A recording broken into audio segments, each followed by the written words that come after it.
All right, everybody, we are back after my system completely clutched and in the middle of the stream, and I had to spend some time fixing it. And I think I have. I hoped I have. I didn't find out why my system crashed. It just did, and so we're back. And these people here, just all the folks that have been online so far, has had to put up some things, me testing some audio and stuff. But we're back for some more music. So let's go ahead and let's get going. I want to start with this track here that we already have up because this was the track that my computer crapped out on me during the stream. So this is actually coming from Kairu. The track is called Chilly Down. This is from a movie, I believe, called Labyrinth, of which I've never seen. I recognize the characters on there, but I've never seen it. Everyone says I got to see it. But music-wise, let's do this. Are you ready? I'm ready. Let's go. All right.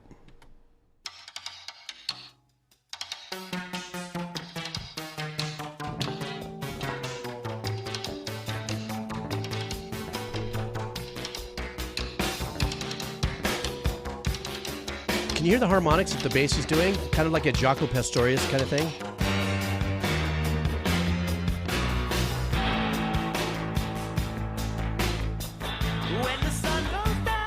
Real short plate on the snare.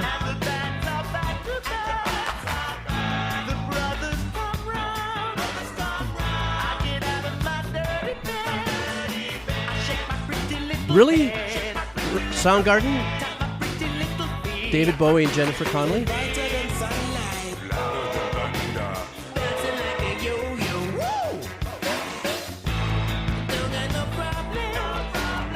Wow, I had no idea. Now I really got to see it. David Bowie's in it. The lyrics.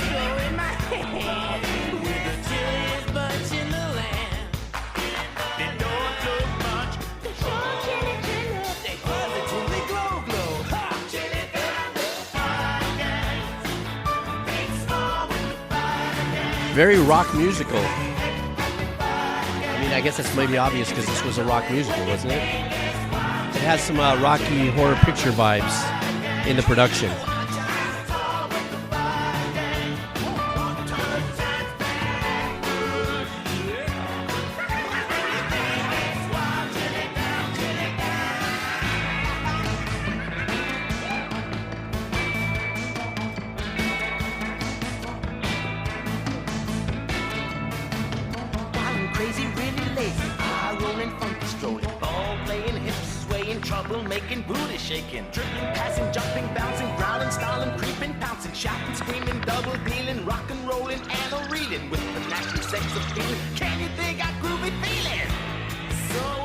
The left hand on the piano and stuff is locked into another kind of synth stack.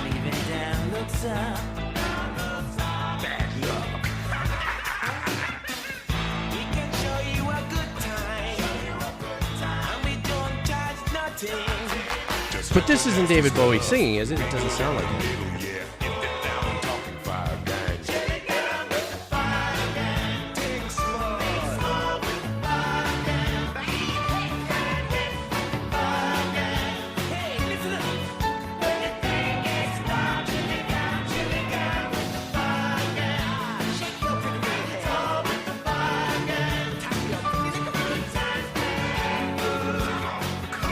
All the answer backs on the side in between the singing, I'm sure it has a lot to do with what's happening in the movie.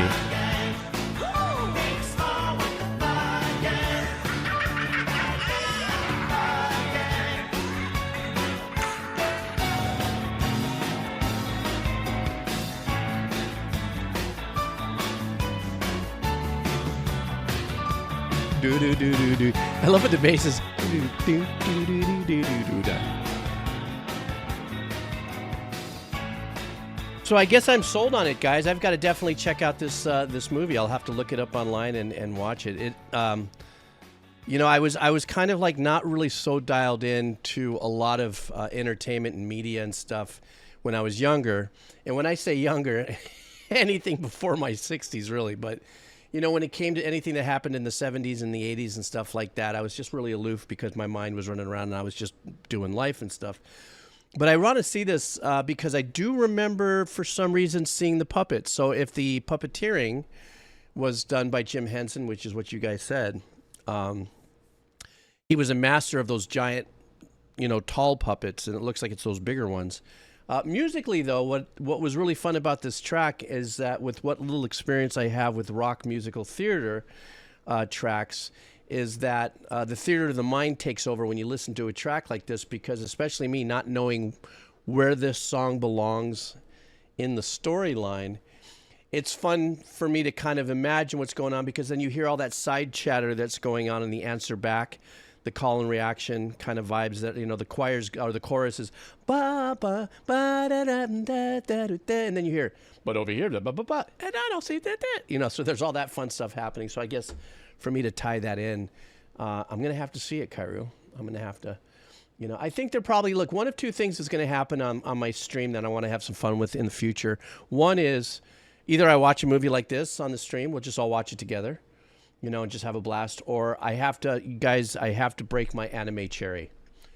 I've been listening to what now for almost 2 years worth of anime, and I haven't watched one all the way across the board, or even an episode or a full like the something, a gateway. How do you do something like that? So something like that. We'll figure something out. What I'll do is we'll do a wheel of cheese one morning or one afternoon or something on which anime I should check out, and I'll spin it, and we'll just, we'll leave it to that kind of a thing. So I think that would be kind of, 1 a.m. Are you causing trouble? I'm looking up here 1 a.m. What do you say?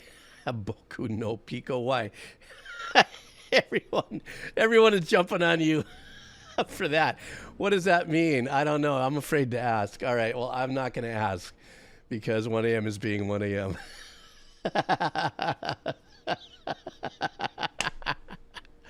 Oh, shit. You guys. All right, let's go ahead. Let's move on now. Let's start listening to some of the music here that I have stacked up. Okay, this is from Fentel, who's cashing in on a $48,000 donation here. Of course, we know what that means. He's cashing in on some the channel points, the 40,000 channel points, in order to get a piece of music sung. So this one, or done, not sung, but done. This track is by the artist Zeds Dead. And the name of the track is Channel Flipping. And the message in this is, these guys are legendary comedian. Oh my God, the Canadians are going to come out for me on this one. Our legendary Canadian EDM duo that are famous for including incredible visual edits along with their music. And they also famously check out record stores all over the place looking for hidden treasures to remix and modernize. I like that. That's kind of cool. Because that really keeps you always entrenched in looking what's underneath there. All right, so let's do this. This is from the band Zeds Dead. The name of the track is Channel Flipping. So let's do that and see what we got here. All right. Well, I'm sure I'll be forgiven for this. Oh my God, it's the Penguin from Batman. I know I'll be forgiven. No, don't do it, bro.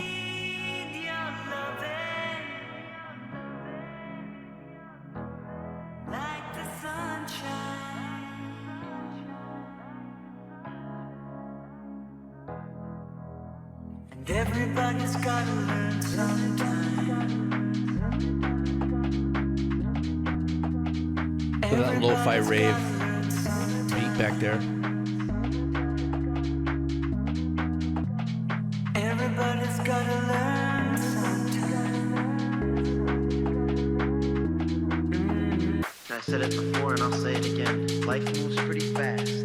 You don't stop and look around once in a while. You could miss it. I said it before and I'll say it again. Wow, well done. Life moves pretty fast. You don't stop and look around. You could miss it.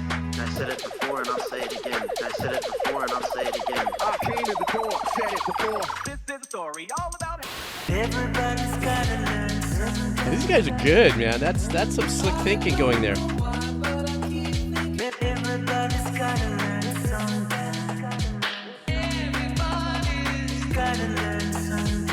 Sometimes you're flush and sometimes you're bust. And when you're up, it's never as good as it seems. And when you're down, you never think you're going to be up again. But life goes on. You're the creator. Anything that you want, you can build here. This is your world.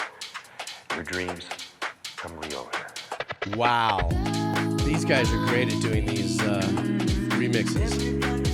Just wondering how they don't get like a complete band.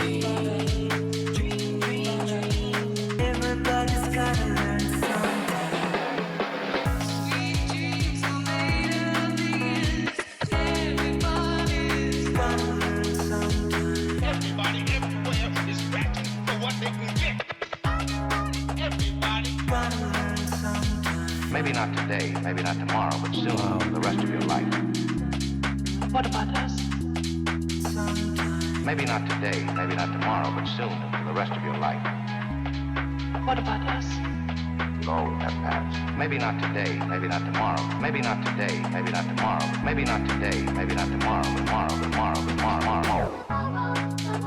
And I'll say it again.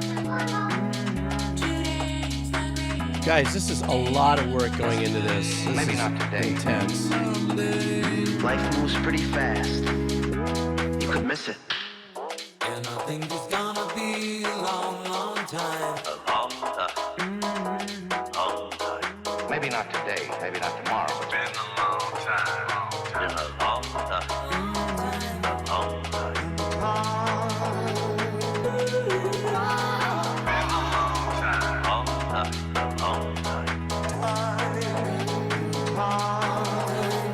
I'm dumbfounded.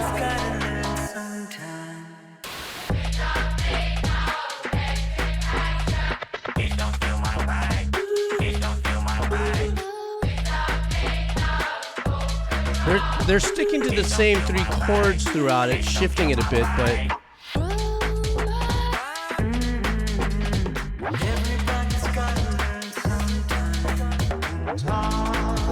great EDM bass, that like soapy bass work right there. What a time to be alive. I came in the door, said it before. Maybe not today, maybe not tomorrow.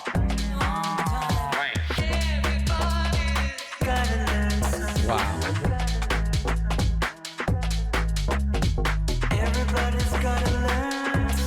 God, that rave bass though. Best thing of all is there's time now. There's all the time I need and all the time I want. Time. Ah, there's time enough at last. Burgess.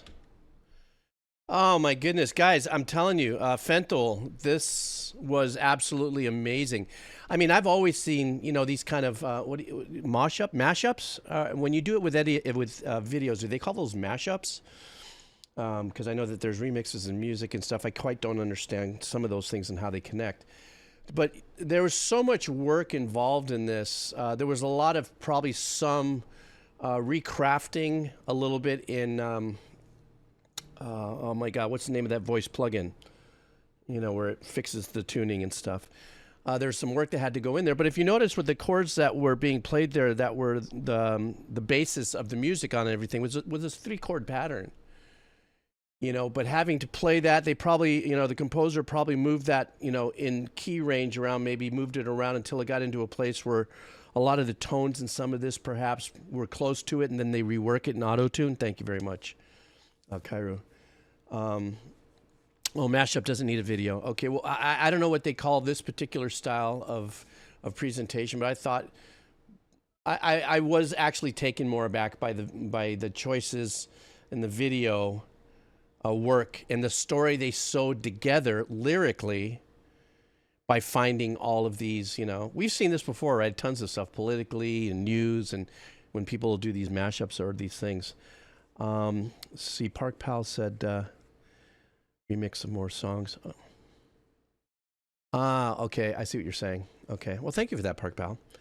But I thought it was fantastic. This is the kind of track that I could actually just sit down on my bigger TV there and just sit there and watch it and just get blown away by it, and have a creative, artistic appreciation for how much work went in this. I'm sure you guys can agree, yeah? Okay, Doc Doom. We're doing a song for Doc Doom. Doc Doom's great.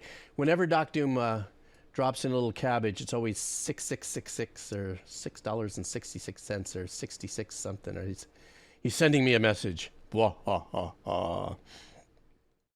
Doc Doom does come in, though, and really kind of plays the angles here when it comes to music. That every time I see him pop up, I'm thinking I'm going in for metal. The last track, though, wasn't as metally as I expected from Doc Doom. Actually, it was very entertaining in a different way. You guys know I am now an official metalhead. Somebody on my Decomposer Lounge channel had said that, dude, you're wearing a black T-shirt. You're playing the gnarliest stuff right now. It's official. You have crossed and you're never coming back. You're a metalhead. Yes, I am. Wah-ha-ha. Anyhow, so let's do this. This band is called Soulkeeper. The name of the track is Holy Design. This band is making some big waves in metalcore genre recently. And the album that is where the song is from was one of my top releases in 2023. Great mix of metalcore, electronic elements, and some chaos. So you're saying metal. All right, guys, let's go. Let's see what this is all about.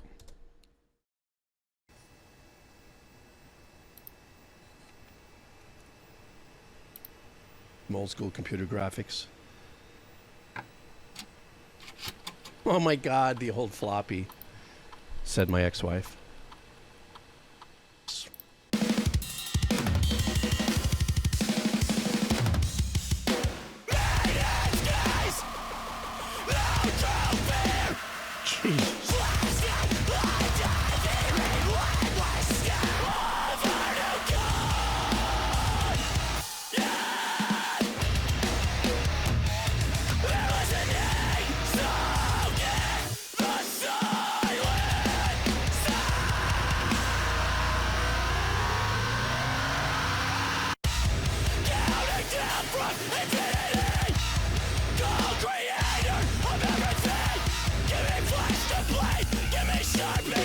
Oh, there's the bass. He's hiding back there. I hear you.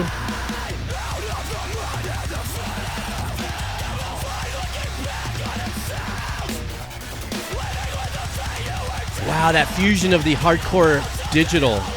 Man. Standing on the shoulders of 1,000 sons, the daughters of an immaculate chemic bond. To fear the implication is a fair response. You realize there's a God inside of everyone.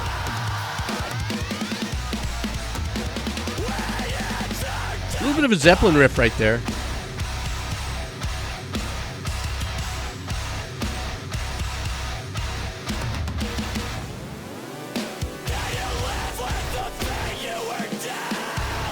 Wow. That pad, that keypad there, that's mental. Oh man, it's the end of the song. Are you kidding me? What a great freaking track. That was insane. I mean, it was only 2 minutes long. Let me get into a better hold here. Here we go. It was only 2 minutes long, but what a powerful track. One of the things that I'm not too sure how they do it is how they get on the guitar. They get like a screechy, shrieky part of their tone after they're diving down into their zero or their lowest chug. There's something that happens that's like a shriek, and I don't know if it's a pick sweep, like if it's you know kind of like doing like don't worry, it's not on, guys. But since I don't know, it's kind of like doing like a chug where on the right hand is going bum bum, tum, and then to get that shriek, they mute everything and they just go shriek or something like that. But I love that. I don't have I have very amateur plugins and stuff, and I haven't sculpted any sounds to try to get that. Plus, I'm not that good of a guitar player. Everything sounds like a shriek to me. But that such a unique tone that they get, the bands that focus on that kind of yeah, it's kind of Gojira slide. I don't know, it's harmonic too, Robo, something like that. It's pretty intense, but I love it. But just like he said in the message here, the infusion of a lot of the EDM stuff was very sporadic, but very poignant in the production. Like it wasn't just put there to put there just so they can put that in there, you know, you know, what genre are they? If they're, you know, metalcore, synthwave, something. It was very, you know, only in a couple of places. It could have been in other places I couldn't make out. Only one thing I want to say about this track. Would love to have heard the bass a little louder. I don't know. That's just maybe what's happening to me. Sometimes I wonder if because I'm getting old, my hearing, and maybe I'm not pulling out bass a lot as much as I want to. But that's usually the opposite. When you get older, you actually lose your high end. You know, but so far I've been able to maintain that. But on this track, I would have, especially since it was 3 musicians, it looks like, probably would have loved to have heard a little bit more of the bass on that. But that was a smoking track. Wait a second. Here it is right here, guys. This is the track right here. I put it in the chat just in case you want to save it or something. Okay, next up is Senor Rui. Senor Rui, how are you, sir?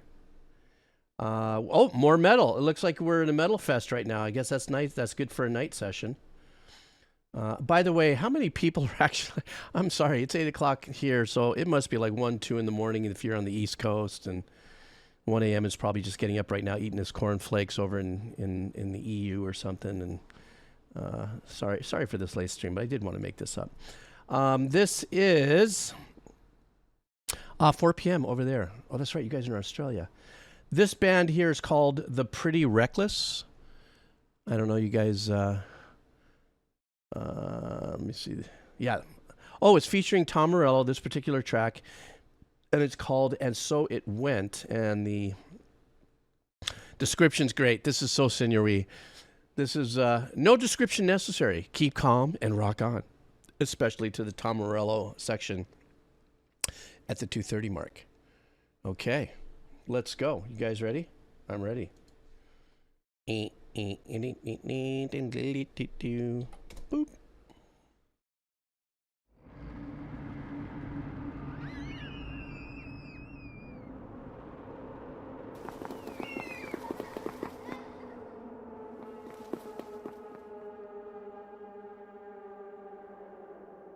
Oh, just like another normal day in the inner city.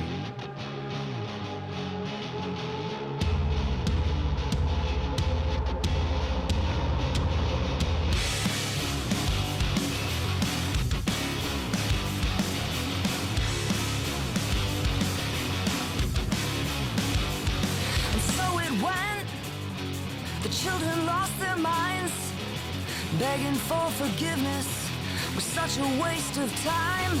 And the bullets start to fly. God, her voice sounds fantastic. Against these guitar tones.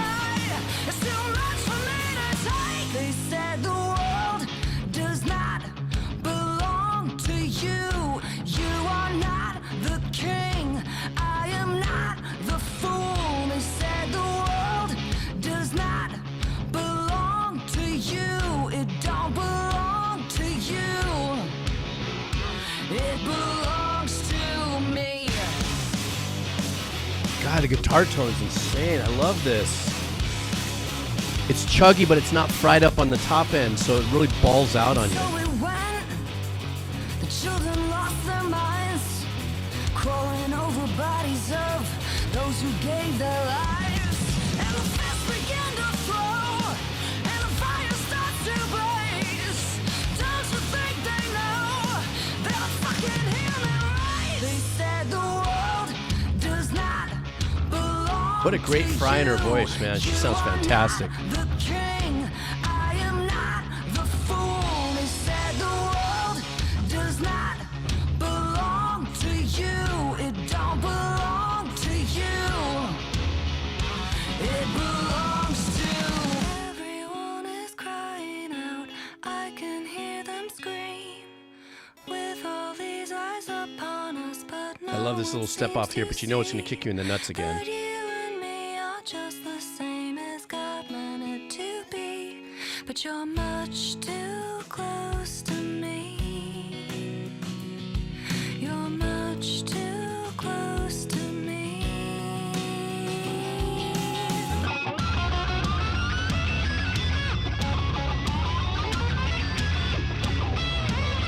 Up the guest appearance.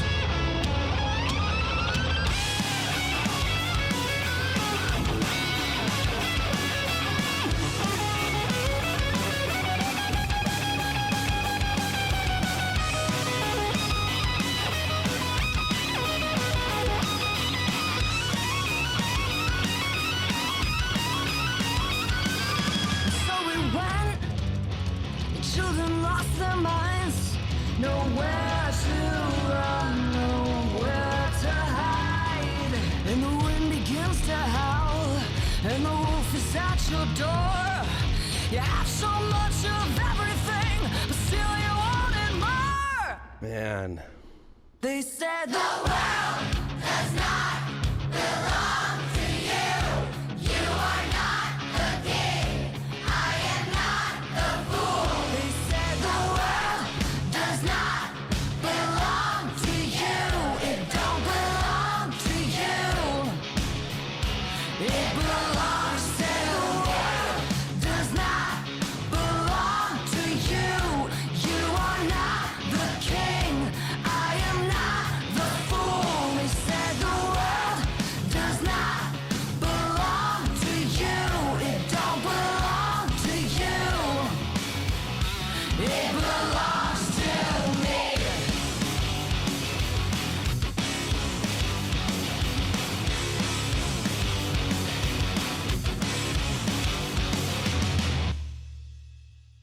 Yes, it does belong to you. The one of the things that got me in the riff, and it might sound so small and such a nuance, but the dun down, dun dun dun dun dun dun dun dun down, just that slide down from that note, dun dun down, dun dun dun dun dun dun dun down, and it was like I said, that tone was so ballsy, but it wasn't so overfried that it was, you know, on the top end of it, kind of shattery. You know, the guitar tone had a lot of bottom, had a lot of like what I would consider, I guess, authentic metal balls, if you would, you know, with that bottom end. What a great compliment! Also, the tone of her voice to the to the band, to the sound of the band, the power and the punchiness of the band. She had such a wonderful sizzle and fry in her voice.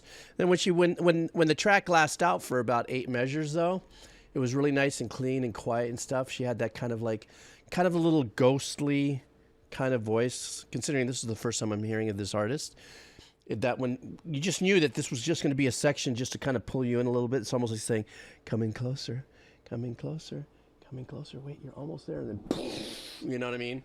It hits you back like that. Very raw, very bluesy metal kind of vibes in there. And I dug that.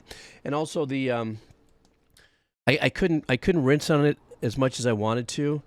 But there were some technical things on the drumming that were outstanding, you know, engineering stuff, which, I don't know, I think my engineering POVs might be a little boring at times because I kind of get into it a little bit and I'm sorry, that's just what I do. But, Senor Rui, thank you, man.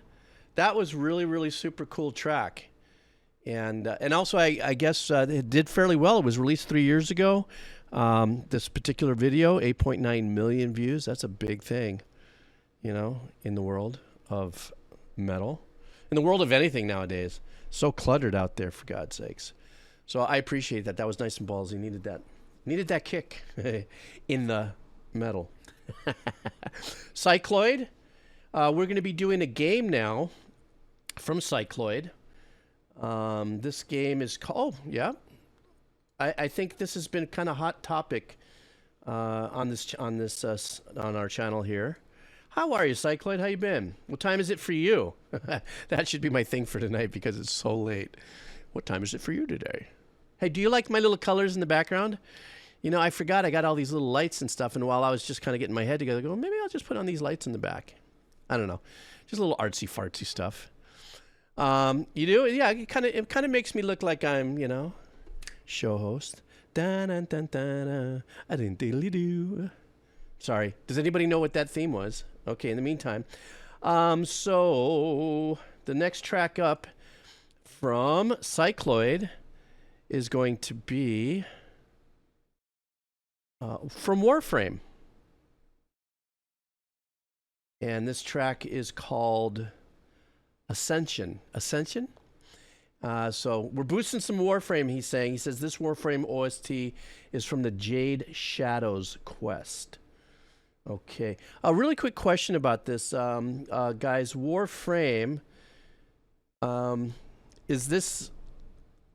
You know how games come out 2 years later with something else, something else, something else. Is this the first of this game? Like, is it a fairly recent game, and this is where all this music coming from, or have other games been released, like a Final Fantasy kind of franchise, and it has a lot more longer footprint historically? Okay, let's do this. Let's see what we got here. Oh, it's been about 11 years, huh, since this. All right, here we go. Let's check it out. So then it's a legacy game then, yeah, guys?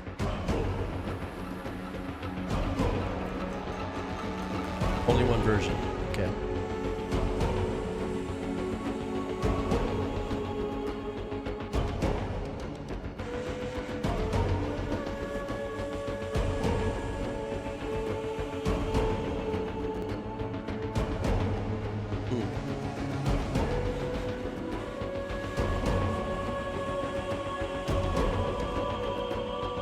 It sounds like it's a mission-oriented piece. Like maybe walking through something hard that you have to kind of get through it, not necessarily a battle, but ominous.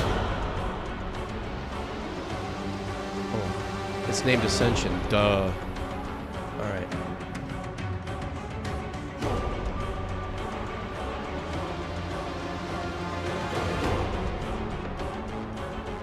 I love the little vocal pattern that's keeping us in there.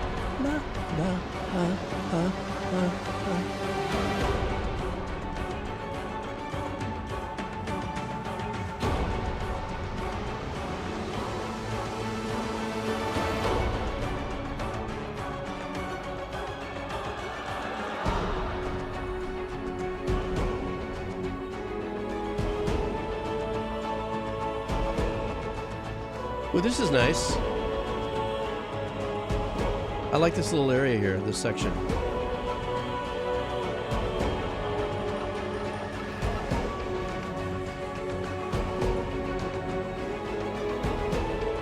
Yeah, there's an element of passion, kind of a heartfelt passion with this little section here. You see how the choral chords are kind of lifting into these major releases. Hit that church organ back there.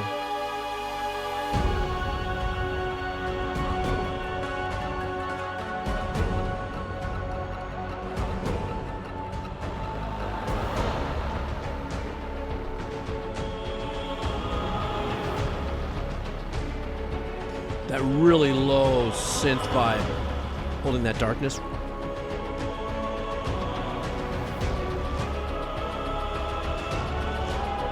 Orchestrally, that would be something that might be happening with like trombones that are ripping the lower section.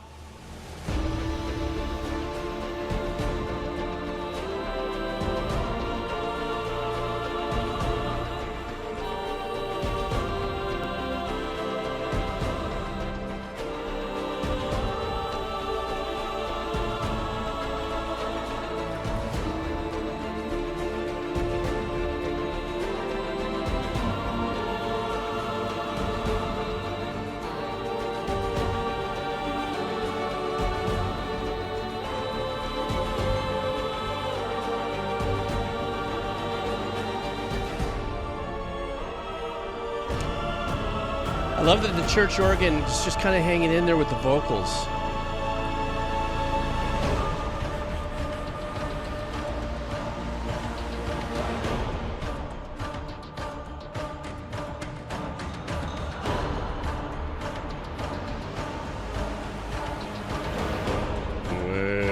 You know, that lower. Sorry, I just went right off the screen there.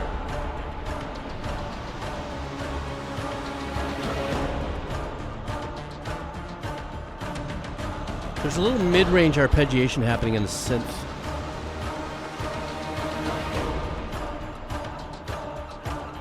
It's back there, but...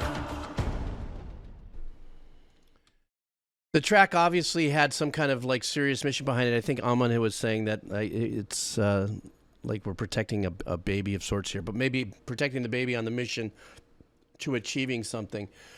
I liked the unison between the choral, anything that was happening with the choral arrangement that was more melodic and not rhythmical. So the Obviously, that's just, the pattern in of itself. There was a lot of patterns set in this that were kind of it gives you that vibe of we're on a mission, we're building, we're moving something, we're protecting something of that nature, keeping something out of harm's way, because it wasn't really super bold and out there in the orchestration or in the composition like you were battling something, obviously. But I liked how with the melodic aspect of the choral or the choir arrangement, ominously right behind it was the church organ, which is kind of synonymous, right? I mean, in my mind, I'm not that worldly to separate what has been branded in my life as, if you look in any church scene or anything like that, or there's no churches that big here in Hawaii. There's one in Waikiki, I think. That's cathedral-esque, if you would, that you walk in and I can't remember when I've seen ginormous church pipes, except for they show footage of the Queen getting married or something's happening like that. You have the blown out, church organ in the back there. But it's synonymous with it. It's a very pensive sound. It could be very ghostly. It could be very haunting. I don't think it could be very beautiful. There are some pieces that we know with the church organs, that the haunting sound with choirs that are beautiful arrangements and stuff. But generally, when used in composition against media, it's to pull out the more darker, soulful, spiritual purgatory kind of vibes. Something like that. Did I make sense? The gummy wore off. You can tell, huh? I'm talking a little more precise. I'm being a little more, So anyhow, next up, we have Jerdman here. We're going to be listening to a band called Secret Garden.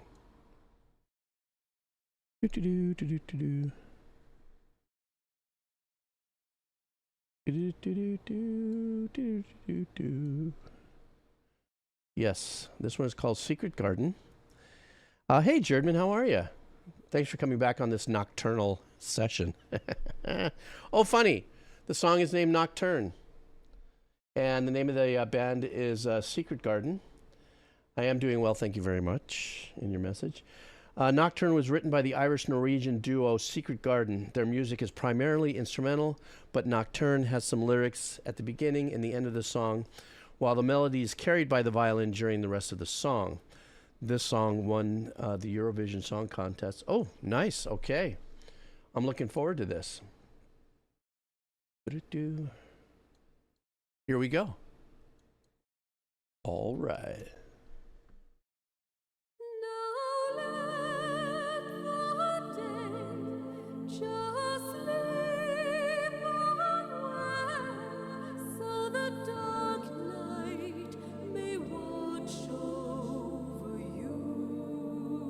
God, that first measure or two sounded like something from a movie. Da-da-da-da-da-da. Was it a Shrek thing?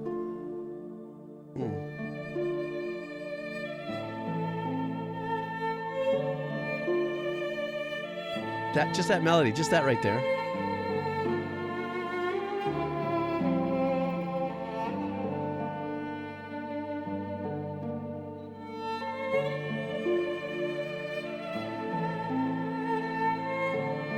I don't know if that's a harp or another stringed instrument from the Norwegian, from the Nordic instrumentation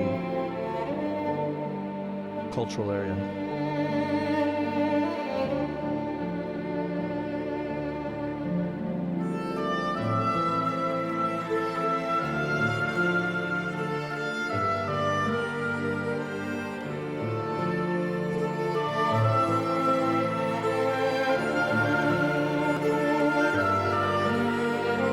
There's a little bit, oddly enough, there's a little bit of a Mediterranean feel in this.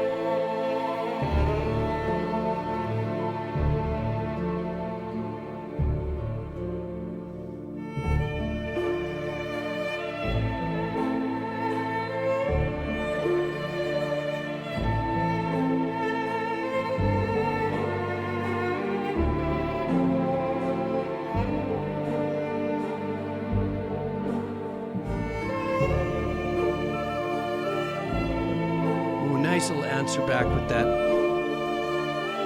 really super high wind instrument. Beautiful.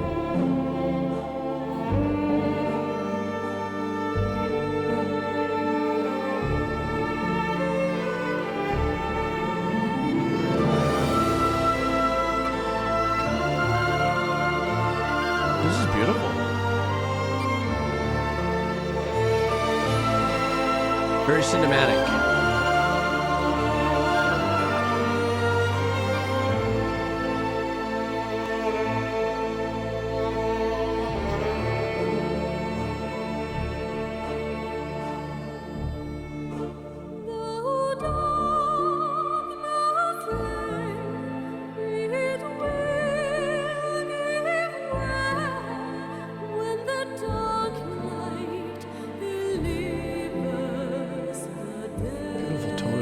Oh my gosh.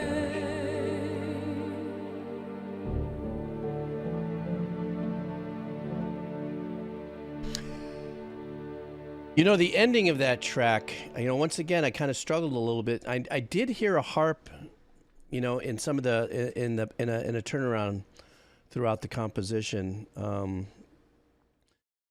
it could have been, you know, harps have pedals.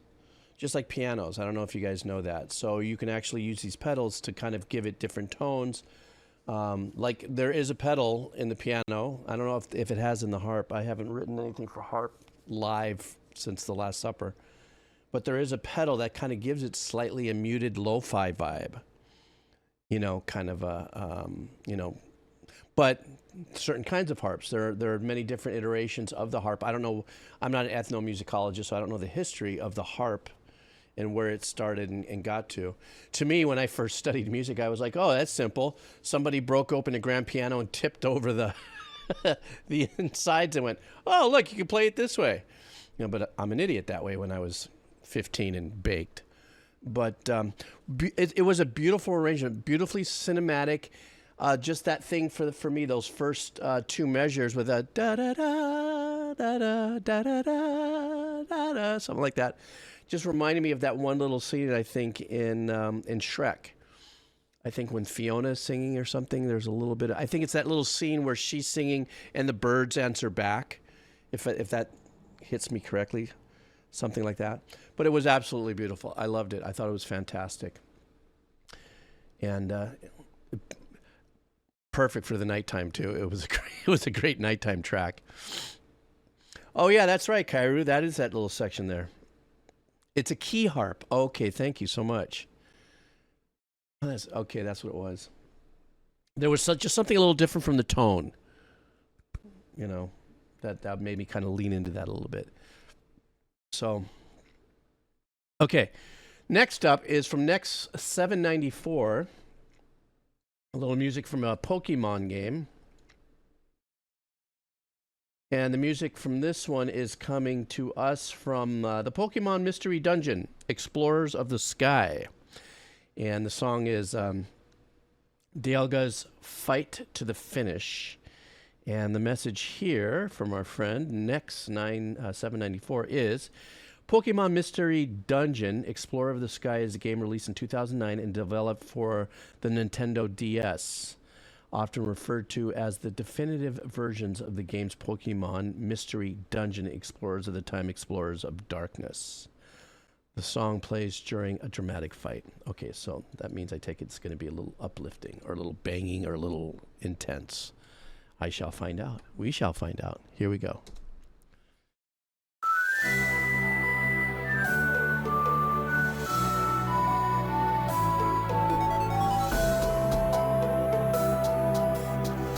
Funny, for 2009, they're staying to that compact music style of choosing these tones, unless they're going to surprise me or something.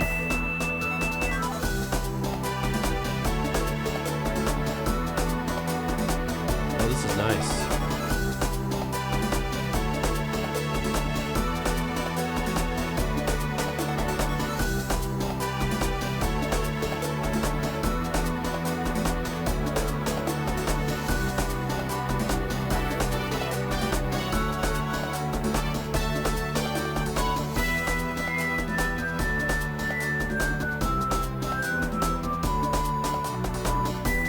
I know, Aman, I was processing that in my head. I'm going, wow.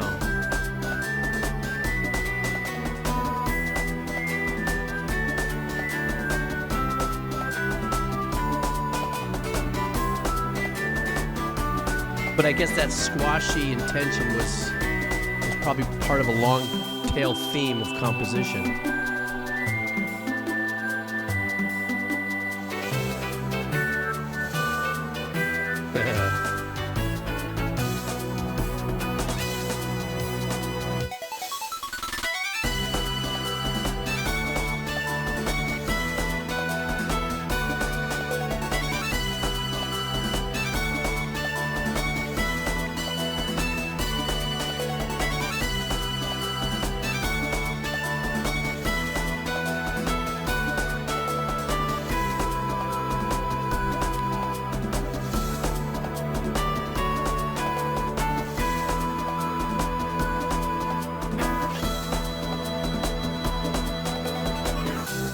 letting that suspended chord hang out there the whole time. They never resolved it. I like that.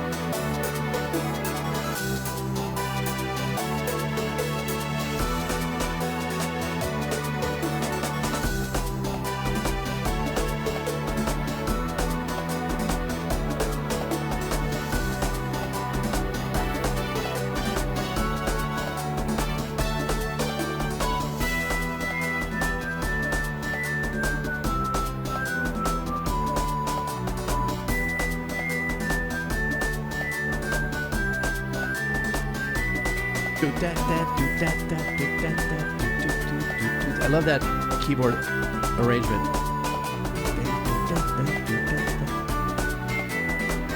It's the percussive answer to the arrangements that the pad's doing.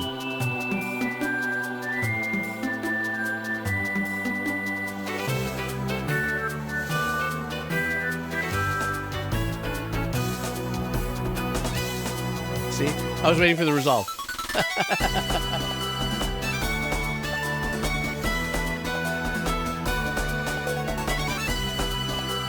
You know, there's two different keys going on here in the pads. This is very unique. I like that. You don't hear that often. When I'm saying two keys, not two keys, I'm talking two keyboard tones, sounds.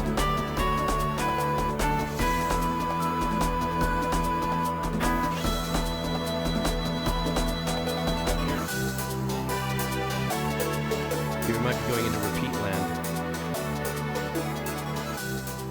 Yeah, it's fading out. You know, that was a really cool thing to kind of pull in this. You know, there was a lot of that pad. There was a pad constantly through it, pretty much. But what was really cool about it was the fact that it was being duplicated with a slightly different arrangement on this side, with another synth tone that was kind of similar. So it wasn't your typical synth pad that had a nice stereo spread in it, you know, in the imaging, in the stereo imaging of it.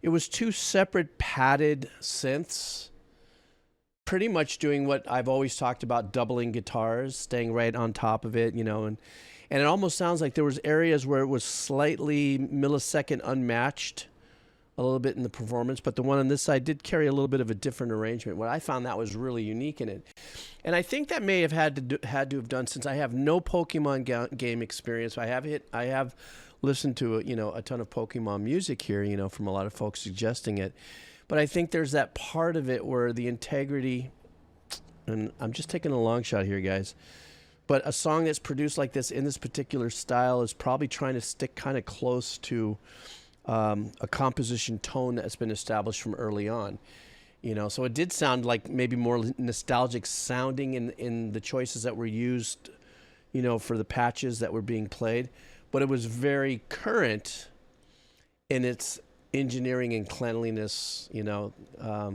without robbing the stereo imaging, if you would. Am I making any sense? It could be late at night. But it was still very clean and very modern sounding in its, you know, choices of percussion and stuff, but still kind of geared itself towards more of a nostalgic kind of composition, you know. So I think I made some sense there. I did take a nap for like an hour, you know, after I'd finished all this, so my brain is refreshed. Next up, Loganamalos.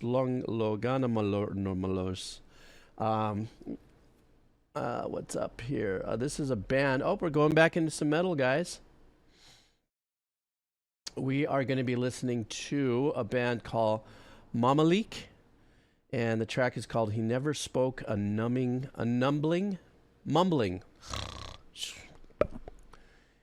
He never spoke a mumbling word. So the only message I have here from Longanamalos is some experimental metal for me. Okay. If there's ever a genre that really can play into experimental, it's going to be metal. So I know we're in for something here. Here we go, guys. Let's go.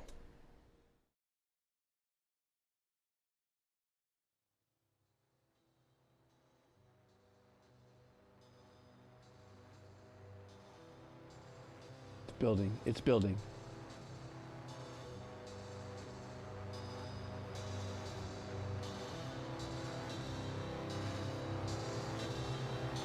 Experimental. I like that.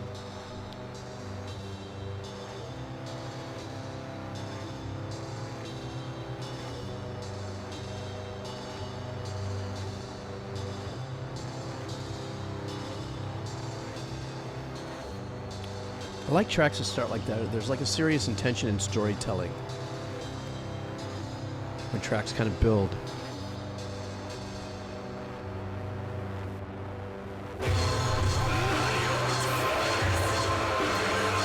Sorry, I wasn't ready for that.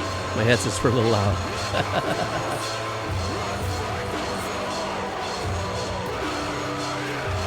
Stop laughing at me.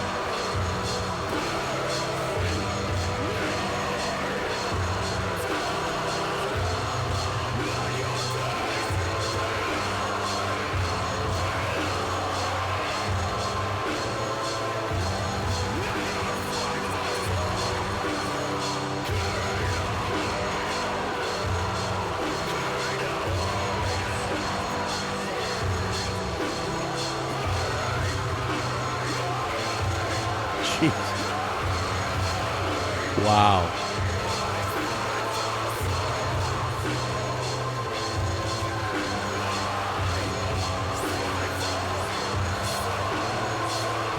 Yeah, I was trying to find the words. Those are perfect. Fade into neon. An eternal torment.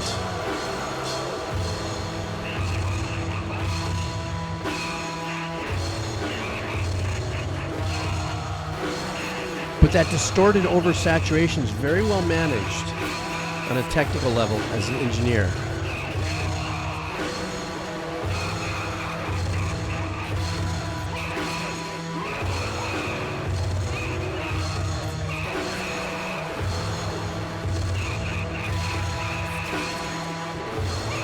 What they're doing on that kick and post.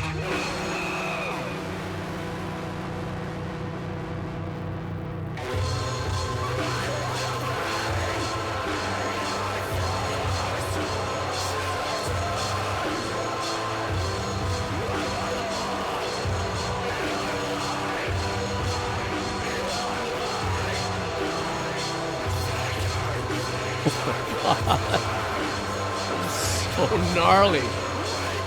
Blackened Funeral Doom. I couldn't have worded it any better.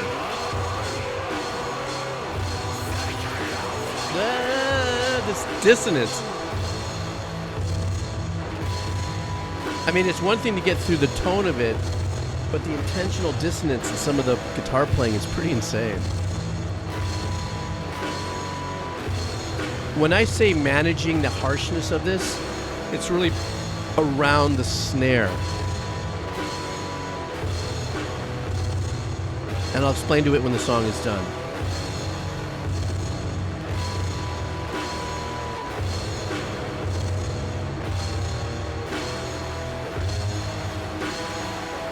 Like the snare is actually the only one thing that's not overly saturated with distortion and disdain.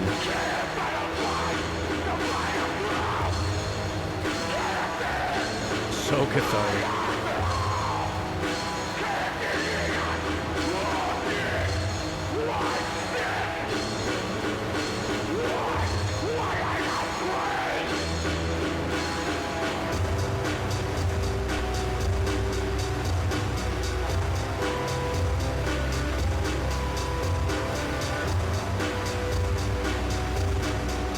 Now we just went into like Karen Carpenter on death metal. Just this nice little area. It was happy. We're now happy in purgatory.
I wonder if the whole album is this, or if this is a standout.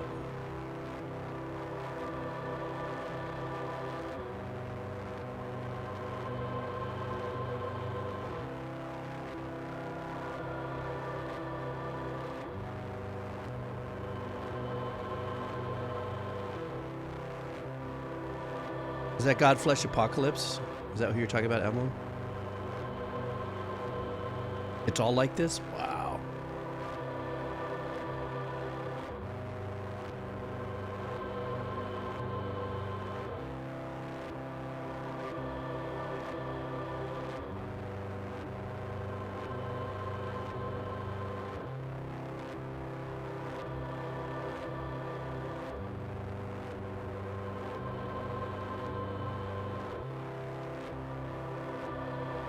This ending is unique. It's like pulling out a needle from your vein that's rusty kind of vibe. I don't know why that's my theater of the mind there.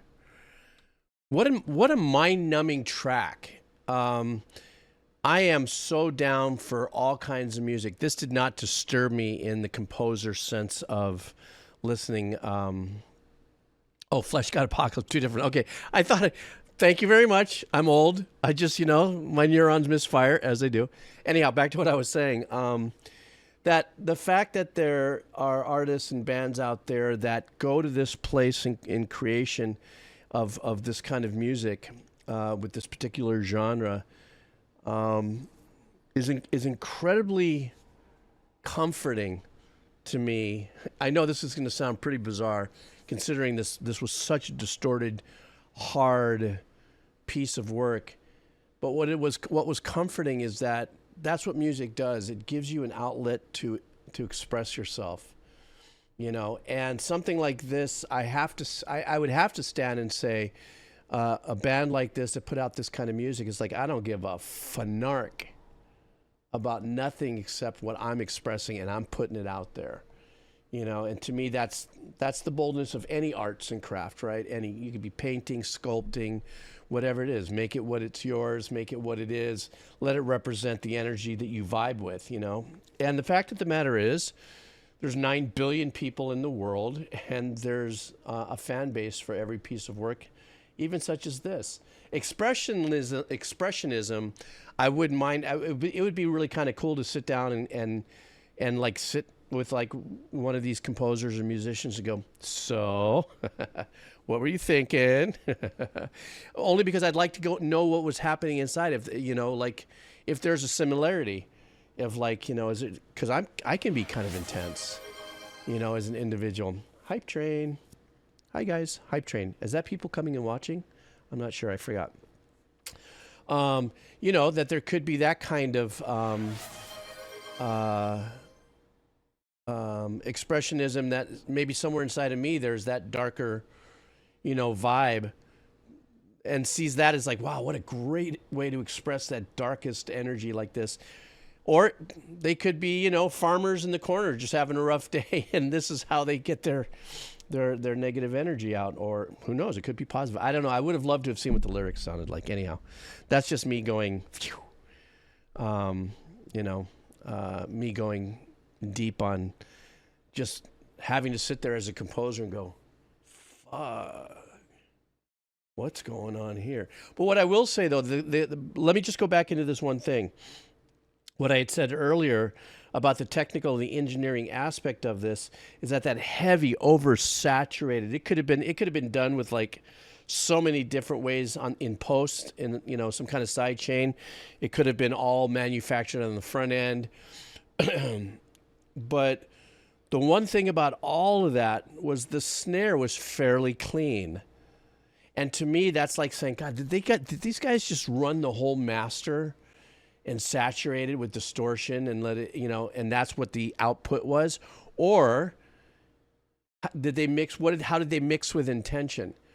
And that's where I pulled that from, was listening to the snare. It was fairly clean. It was really rinsed and like, more of a wetter reverb, but it was fairly clean. Whereas the kick was like remanufactured, darker, and all the other tones. Well, of course, the vocals were completely shredded. Anyhow, I went pretty long on this because it was just a unique expression musically. And it does what it does best. Makes you go, what's going on, Jesus?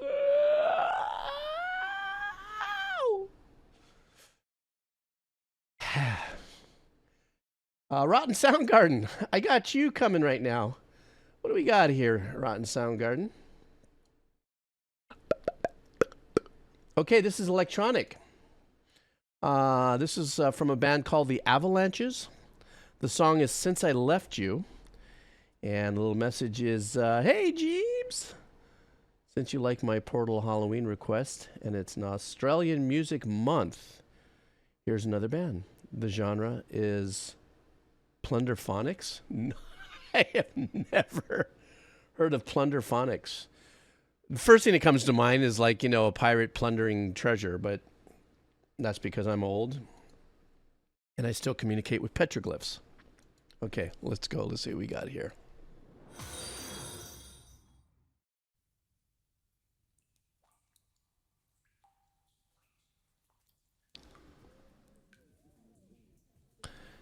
It's a grower. Okay, there it is.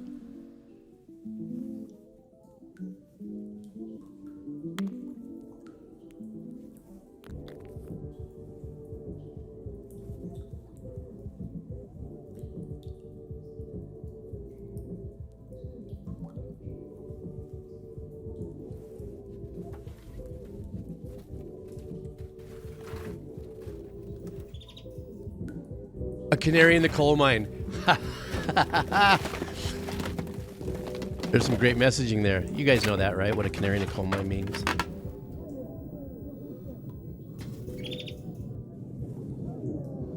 Wow, what a great start for a video. Very interesting.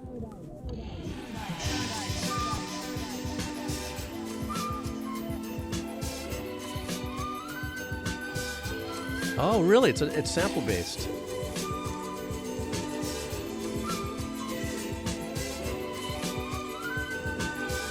I can hear the looping, yeah.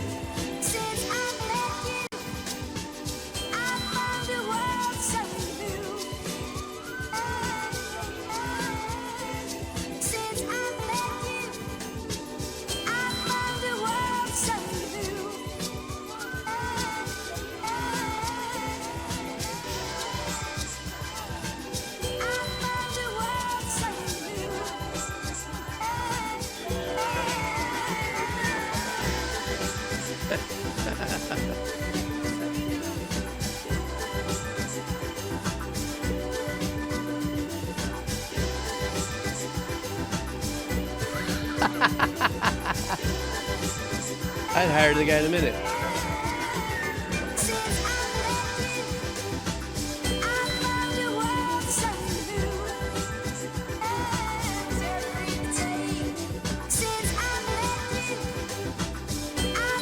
I like the drum loop in this.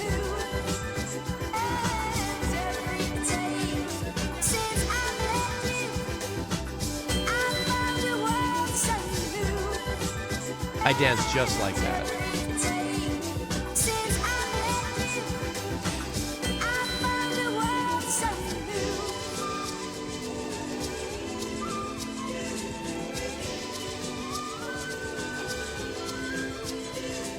God, for everything that's sampled, though, even though these are sampled loops and stuff like that, very well put together.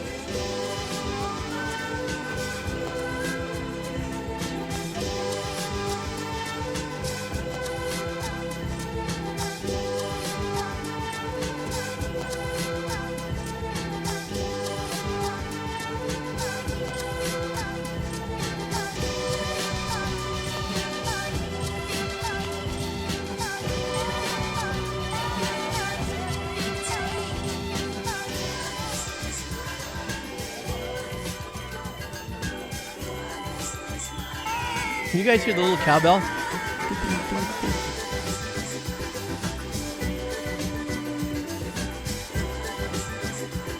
This guy's killing it.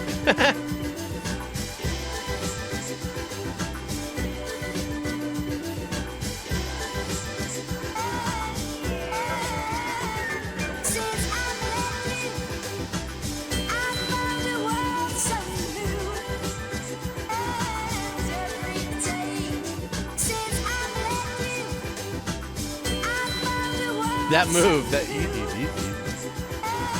Guy's crushing it.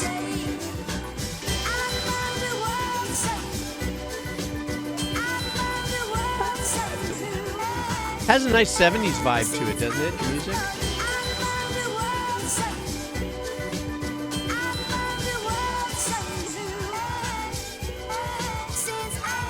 Oh, it's the end of the dream.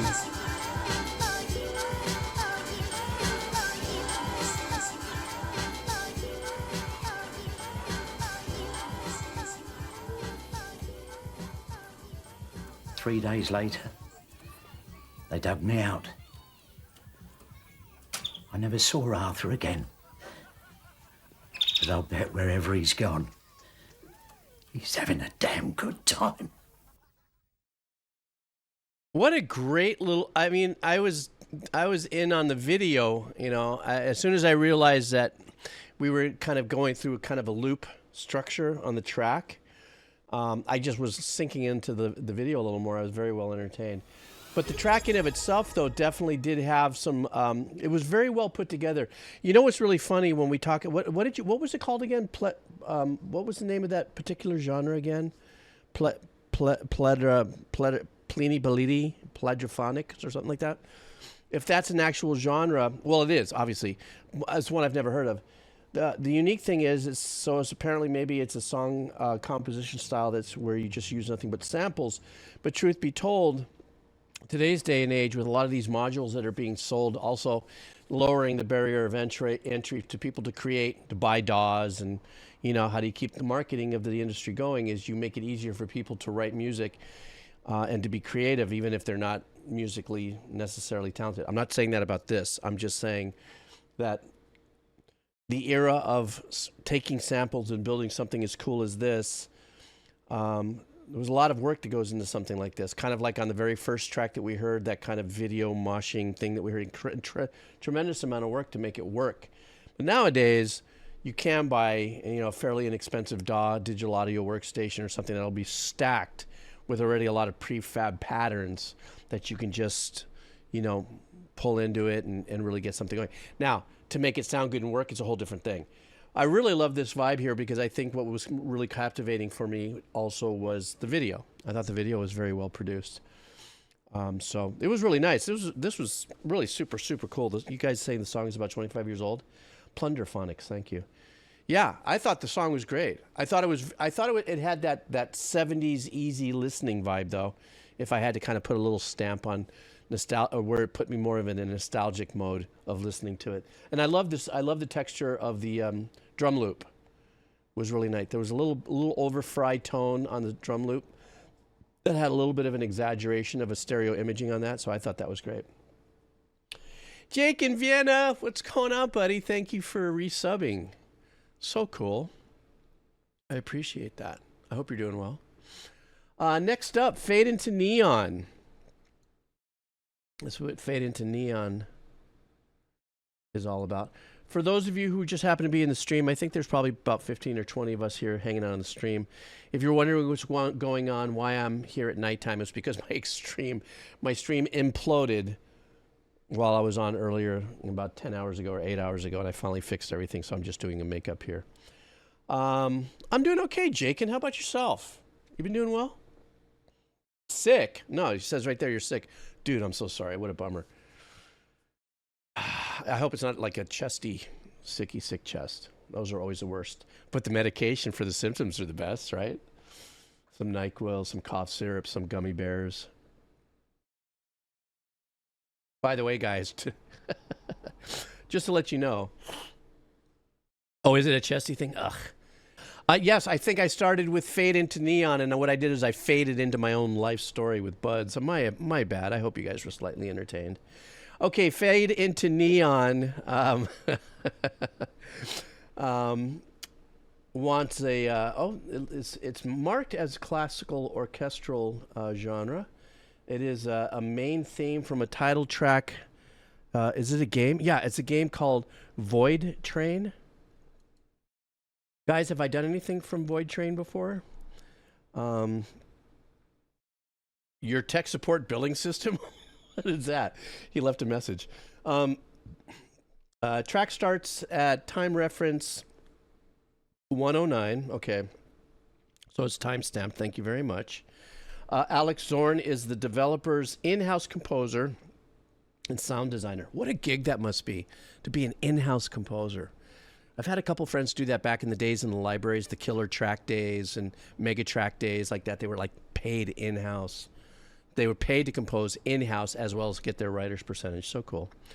You're unlikely to find any of his compositions online, as he's mainly been composing for game projects in recent years, such as this game and Desolate. So once again, this is from Fade into Neon. Thank you for being so patient. You were probably sitting there listening to me go through my story going, brah, I just want to listen to the song and go to bed, please. Frick. And the name of the track is, or it is considered the main theme or the title track. So let's go. All right.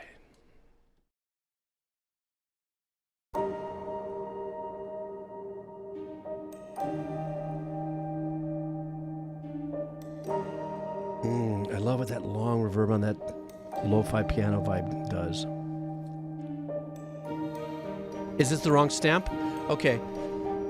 All right, wait a second. What did you say? Okay, apparently it didn't copy with the stamp, so stand by. 109. Okay, I can do that. 109 what? 109.20. I think. Okay, here's 109.17. Let's see where we go here. But I did like that, though. When that started like that, it was very pretty with that piano. Okay, let's go. Right there.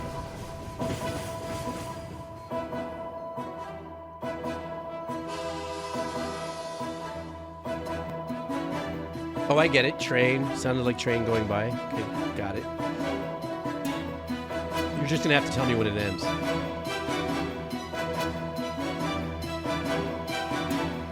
Can you give me a little background on the game?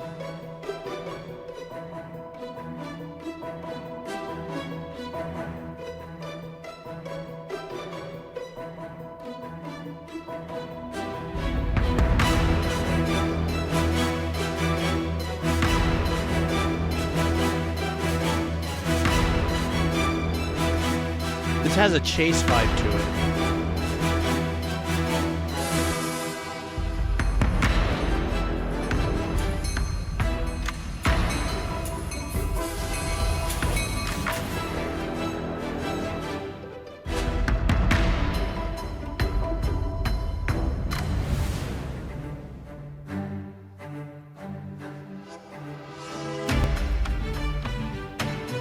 There's a unique sound design that happens back there. A little bit of a shift in the composition now. We're getting into more of a...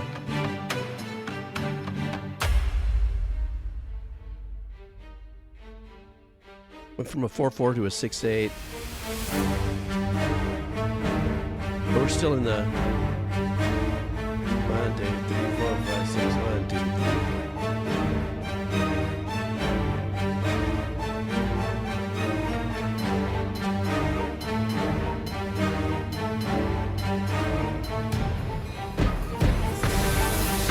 Wow. Cycloid, thank you. That sounds interesting.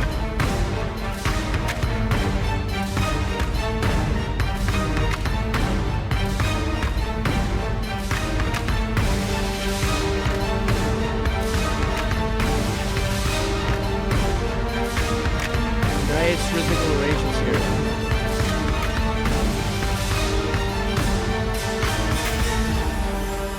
Feels slightly disjointed, but it...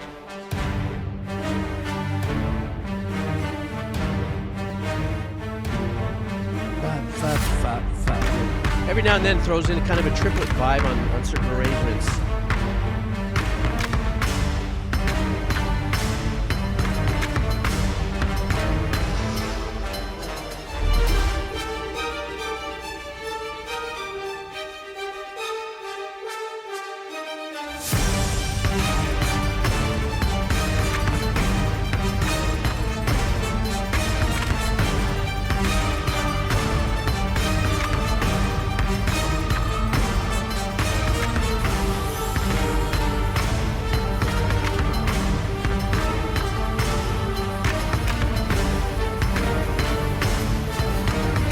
Horn stabs are really nice.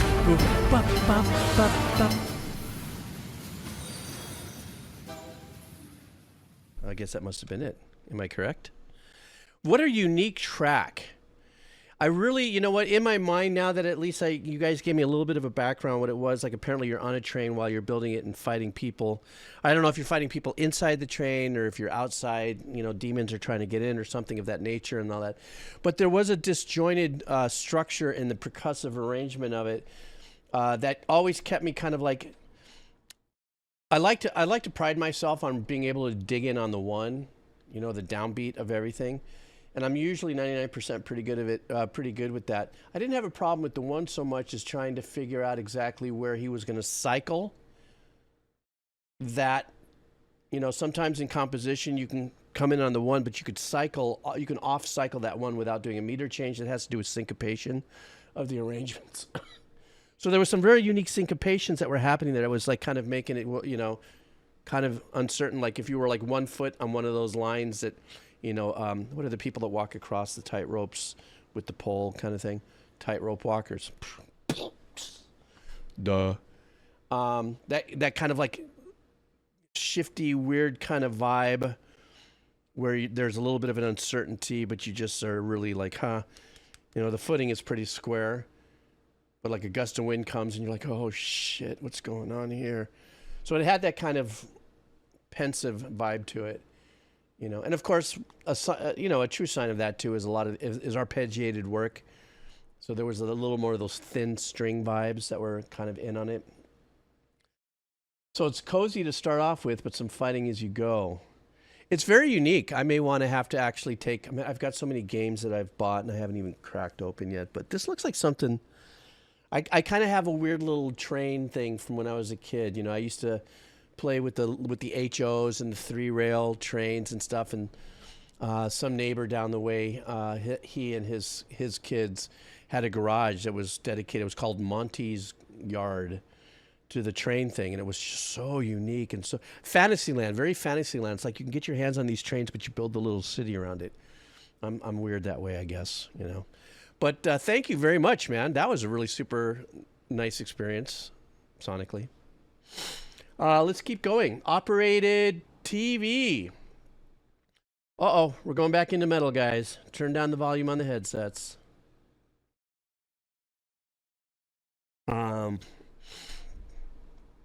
We are going to be doing... Are you here, Operated? You might be lurking in the background.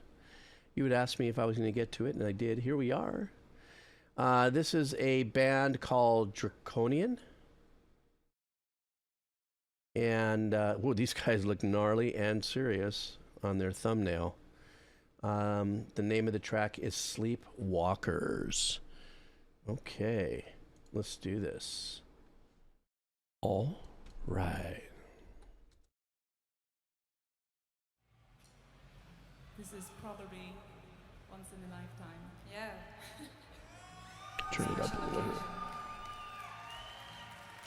Let's hear it for live performance. You know I love this.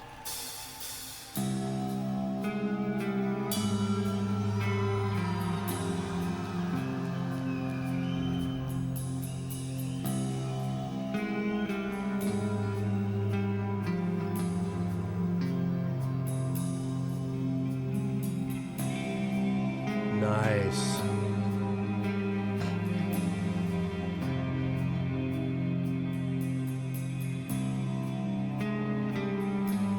Is that a 7th string with a drop? Is that a B?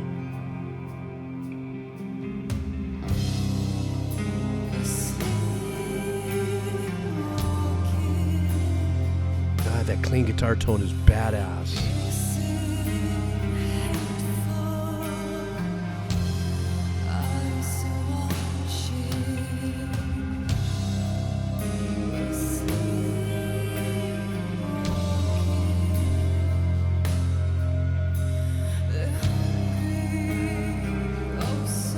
Are there keys back there? Like a pad? Or is it maybe voluming up with the guitar?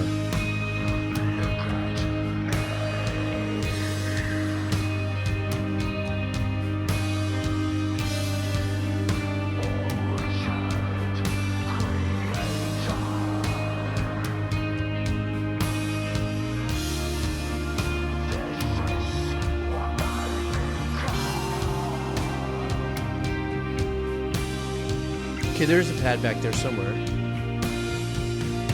It's light, but... Ooh.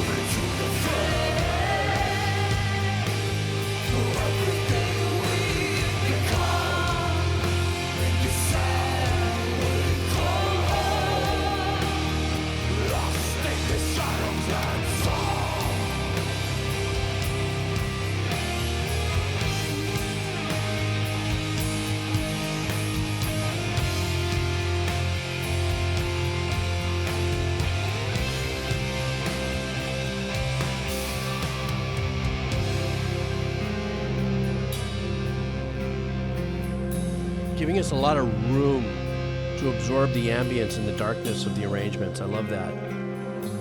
God, I like the reverb on the guitar.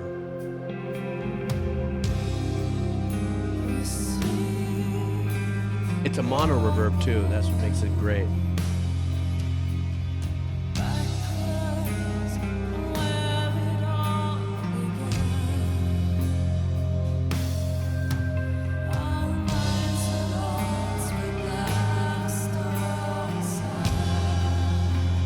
If I may say, it's beautifully drab and heavy, yeah?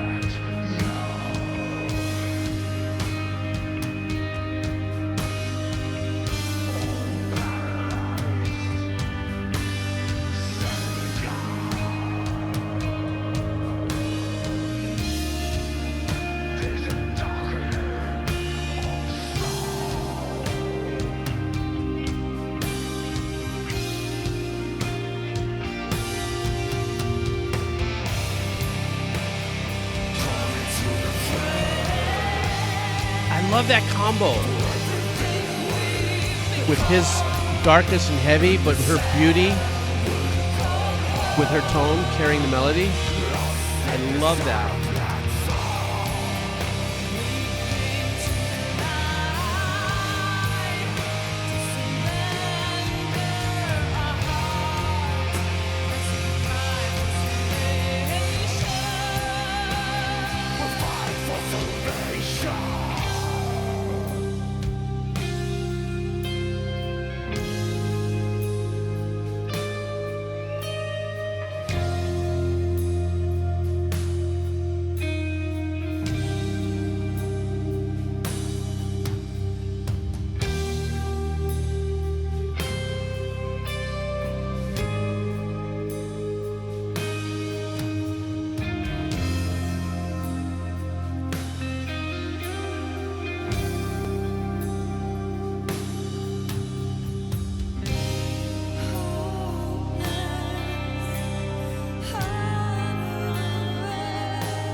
You know the sound guy is just hitting that side chain.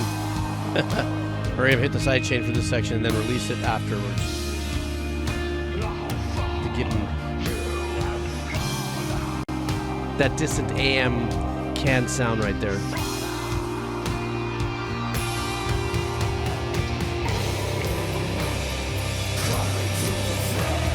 Release that side chain.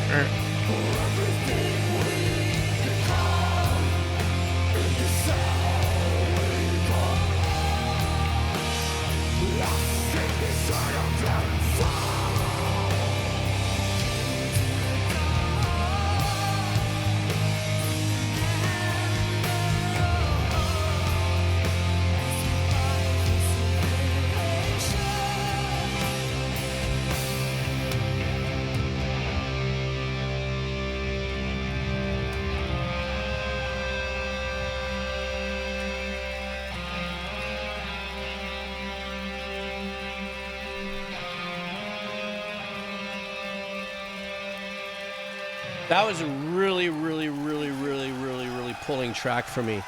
I love music like this. I think, beaucoup. I think one of the things that I found myself kind of getting a little bit into my head about certain things is when I started the journey on the Decomposer Lounge.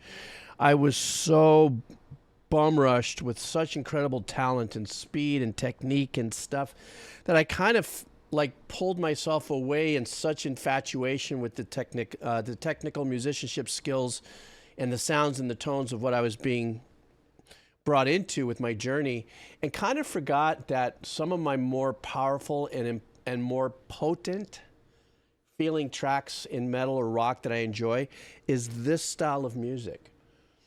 You know, though I could sit there and be just awestruck with the intensity of prog rock and metal and all that and all the skill set and all that, I forget that my jam is a lot of these wide open type of productions that allow melody to run, that allow the impact of this production to affect me. I guess maybe because that's just my biorhythm, is this particular style of music and composition. But the one thing in here that I was really keen on, such a great word, it was so bitchin'. I don't know if any of you guys remember that word, bitchin'. And what was so bitchin' about this is that when the male vocalist got into the darker growl and it was double melodically by the female singer, that's so freaking fire for me. You know, still keeping the authenticity of the darkness and the heaviness of the performance, but, you know, holding a melodic integrity by blending the two. That's how I felt about it, because that's how I felt about it. Oh, my tea. See it down there? Let me read the tea leaves. Wah-ha-ha-ha-ha. Don't worry, the world will survive. Yes, that's what I'm seeing here. Don't worry, the world will survive whatever's happening now. Yes, don't you worry. All right. Oh, I've been at it for 2 hours, huh? Okay, thank you. I still have 2 more to go, a couple more to go here. And who knows? I might hurry up and throw up a quick wheel of cheese because there aren't many people here. I'm not sure yet. I'm not saying. Next up, still working on the donos, is Incentia. Speaking of progressive, apparently this is going to be a progressive track here. And let's see what we got going on here. This track, the song title is called Ghost Mile. The name of the band is Voyager. And, still in the Aussie music vibe. Okay, let's go. Somebody call up all the Aussie fans of music and come onto my stream and, you know, blow up the Aussie monthly music vibe. I love these guys with all my heart. They're going through some tough times, hoping to spread their music a bit further out into the world. Very nice of you. The music industry loves fans like you. Trust me. Or the bands do. The bands do. The music business, meh. But the bands do. And that's very endearing too. When I think one of the very wonderful things about music is when it impacts somebody, that it not only brings you to a place of where you need to feel, or whatever you feel that you can lock yourself in alignment with lyrically, musically, genre-wise, but it's when you want to sit down, you go, guys, you got to hear this. You got to hear this. It's such a great track. All right, let's go. Let's see what we got here.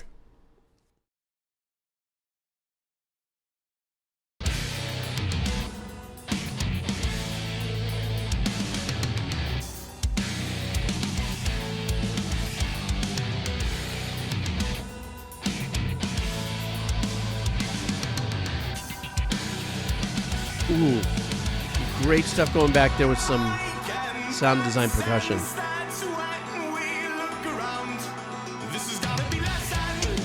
Fucking digging this.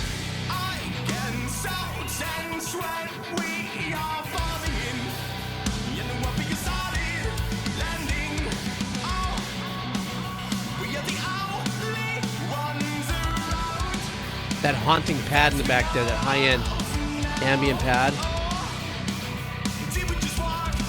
Ooh, listen to that bass tone. Super bass tone face.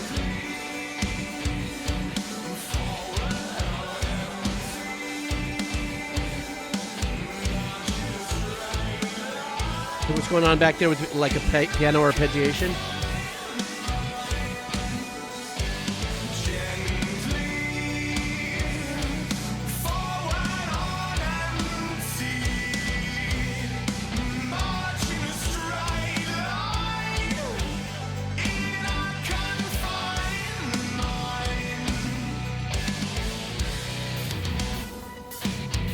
I like that.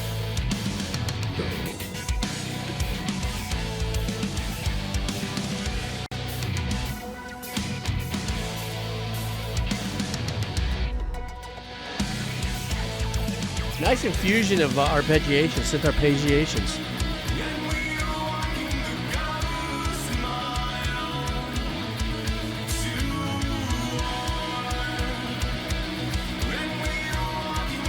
Nice meter.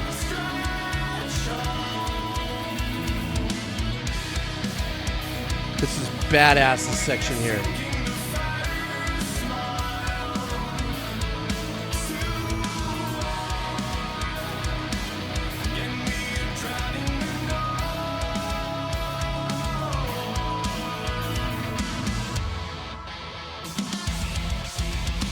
Oh, wow.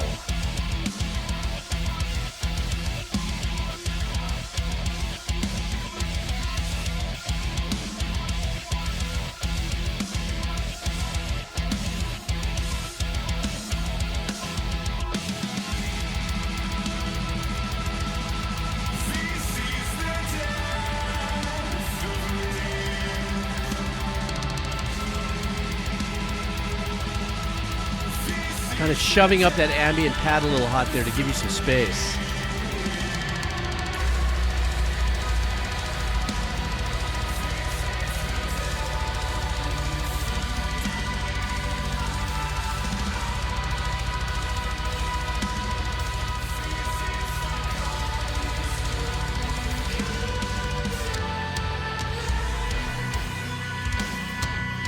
Ooh.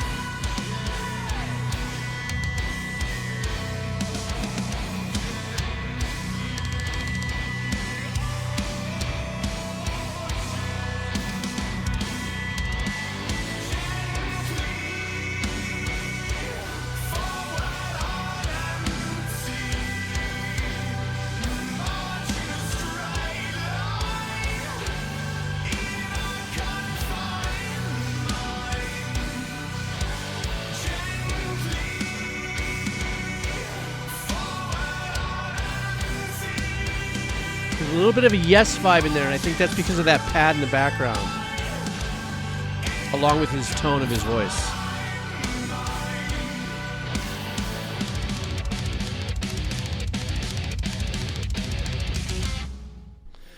Yeah, you know, I was about to get ready to say something in the same line, Dr. Thunder. Very clean, genty composition. And that was one of the things I was really kind of focusing on. I still sometimes get a little tore up between, you know, everything that has the, you know, the kind of riffage that is always following tight with the kick in the rhythmical arrangements and stuff, gent between metalcore and riff and stuff. But I really did appreciate the darkness of the tone without it being so over smoky. Is that a right way to say it? I think, you know, that's why I'm kind of jiving with you, Dr. Thunder, when you said that, because it was a really great sounding guitar tone, you know, but it wasn't just overly too, you know, in your throat kind of vibe.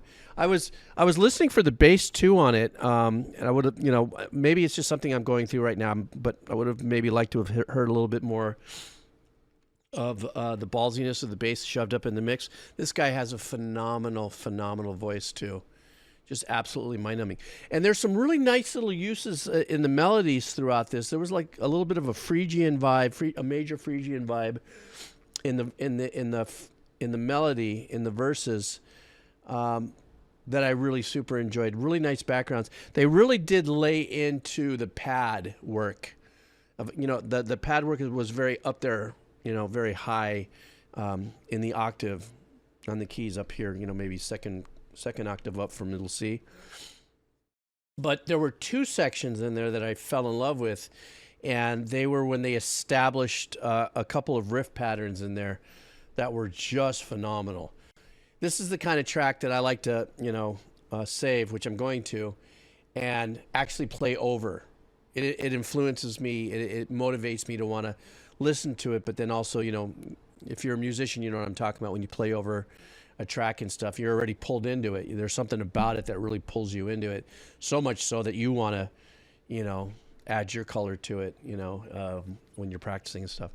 This was a great suggestion. I really fully dig it. And I was reading some of the comments. Sorry to hear if, you know, I hope he's well. He's been able to, you know, get his cancer under control. So, well done. Hang on for a second. Give me a second.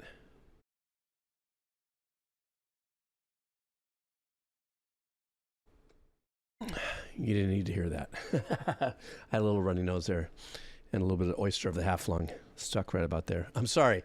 That was just as worse probably as having to listen to that, me snorting, than me having to describe it to you. I'm such an idiot. Sorry. Oak Ting Goddess. Oak King Goddess? Is that how you say it? I'm not too sure. This is I think I've done something from this band. I recognize the name, Soen. The name of the song is Kuraman, and it says I hope I enjoy it. I'm sure I'll enjoy it. You guys ready? Let's listen to this and see what this is all about.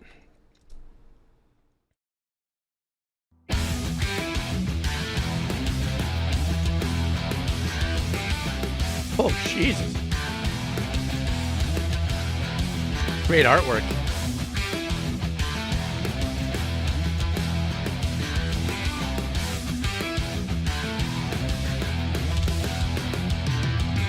Listen to the eye of intuition. Giving us a little Tool vibes there.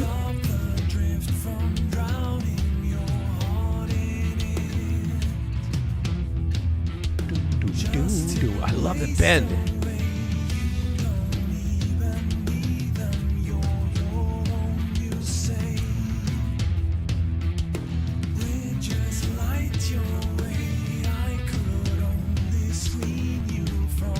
I love the bass arrangement on that. Listen to this. It's not necessarily in unison or on top of what's happening with guitars.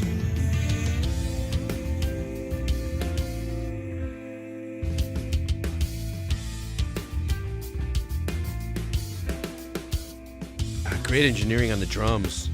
So jealous.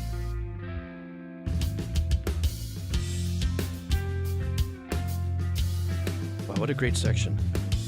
Gotta turn it up.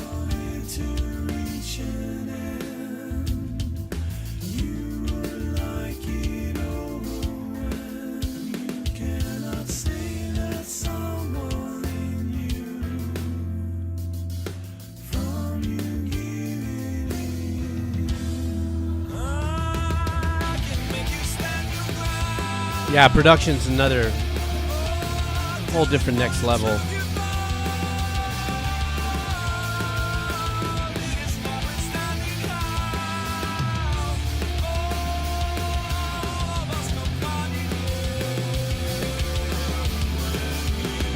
Excuse me. Straighten it out very nicely for us here. They pulled us all right back in here very comfortably.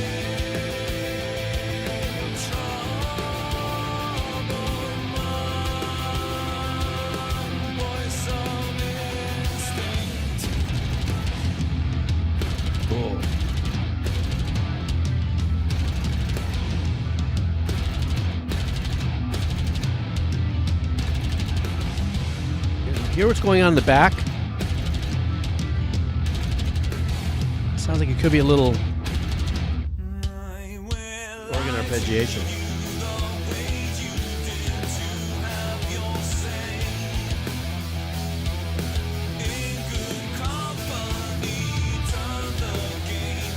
I love how they throttled up here for this next verse.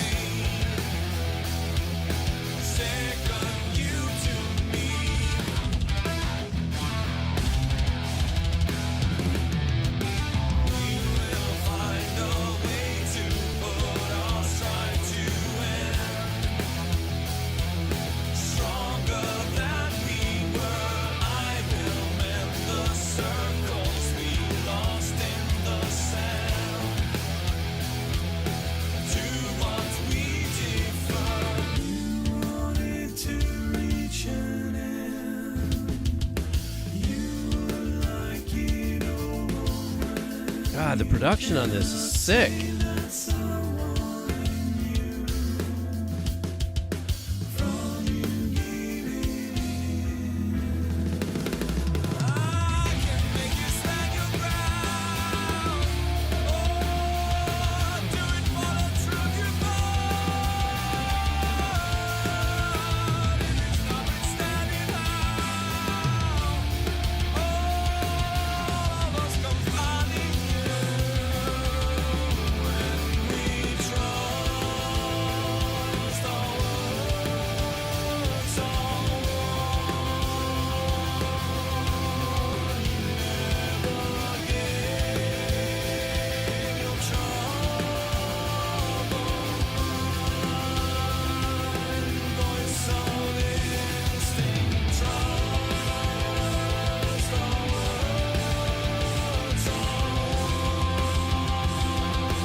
Nice background vocals. The harmonies on that are freaking great.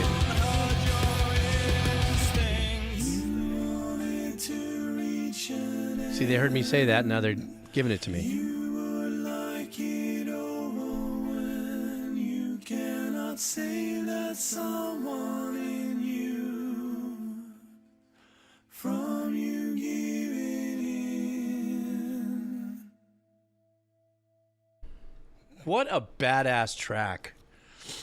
What a super badass track. Now, I will say that, you know, there was that call up front about the Tool vibe. And somebody had left a comment where, you know, I think we all kind of went, oh, a little bit of Tool. Kind of a, but somebody left a comment about the accessibility of it. I don't know who it was that left that comment. And that's where I was going, it's got that vibe, but it seems just a little more accessible, a little bit more broader in its possibilities of pulling people in. And then once it expanded beyond that, then it was obvious that it definitely was going to draw in more of a wider possibility of ears because of the production, how clean it was, and what a great melody and a great build-up. I love, when I said earlier about the bend, that was in the main riff at the very beginning, when the tones were cleaner.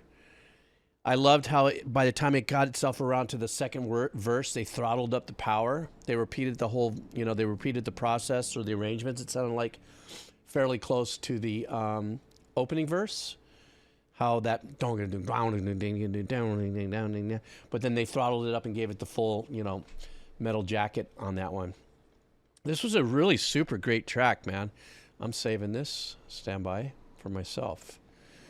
By the way, guys, for anybody who is here, if you have Discord, you go on. I don't have the link. I know none of my mods are here. I think one of them might be still hanging out, but I think everybody's bailed. The Discord link, there is a little side area of all the things that I have played and done. So if you ever go, oh, I really like that track, you didn't get a chance to, or I didn't drop it in or something, you can go ahead and check out in that Discord. Just join it over there. And we have a little hashtag of all the things that were played there. Oh, there it is. I'm sorry, I don't know why my nose is running so bad. All of a sudden I got this like allergy things going on. Stand by, I got to turn off the mic. I got to blow my nose really quick. Don't need.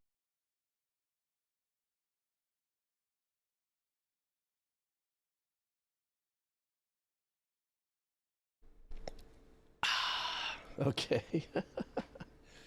But that was really super. That was really badass. That was a great, great listen. All right, guys, guess what? I have a little time here. So what do you say we do a little Wheel of Cheese? We haven't done Wheel of Cheese for a while. The good thing is now that I've cleared out all my donos, tomorrow, I am going to come back in tomorrow. There's a new swell that's coming in the morning. And so I might get a chance to surf before I have to go do what I do and do my education session over at the nonprofit. So I'm going to surf and then maybe do a little surf in the afternoon if the winds hold up. But then I'm going to come in. I think tomorrow might be Cheesy Saturday. We'll have to just wait and see. Isn't that swell? Wait a second. I want to catch one comment really quick before I do Wheel of Cheese. Forgive me, that's horrible. It must sound like shit. Dr. Thunder asked me a question. Have you ever gotten recommendation for... Yes, I have. For I don't know how to say it, but I've actually done a few of them on the Decomposer Lounge. So if you go on the Decomposer Lounge on my page and you do the little search glass and you type in that band, I think I've done 3 or 4 from them. You know, so yeah, of course. Okay, Wheel of Cheese time. Let's see what Wheel of Cheese looks like here. There's only a few of us here, so that's super cool beans. That's not it right there. No panic. Let's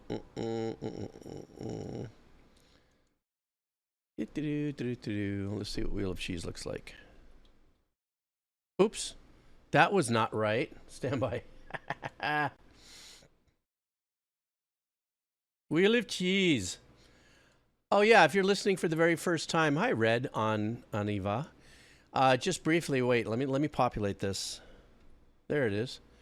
So if you're the first time here and you're just chilling, I do this. It's called the Wheel of Cheese. There's a little request pinned up at the very top of the chat, and you know, since you're already here and you parachuted in, what you do is you fill out the form, and I spin this wheel. If it lands on you and your song, I listen to it. I have only one rule, and that's nothing longer than 7 minutes. If it's 7:01, it's getting booted. So I just kind of remember that, just so I can try to, normally on a normal day, try to get as many as possible here. But right now, we don't have a lot of folks here, so, God, excuse me. So, let's see who we have here. Are we ready? Let's go. Wheel of Cheese. Let's see who's going to win.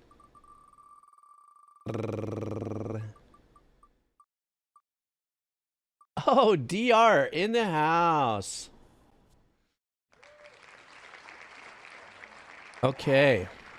DR, let's see what DR wants. DR, you won. Are you still here? I think DR lives in Canada. Super short one? Okay. Let's see what we got here.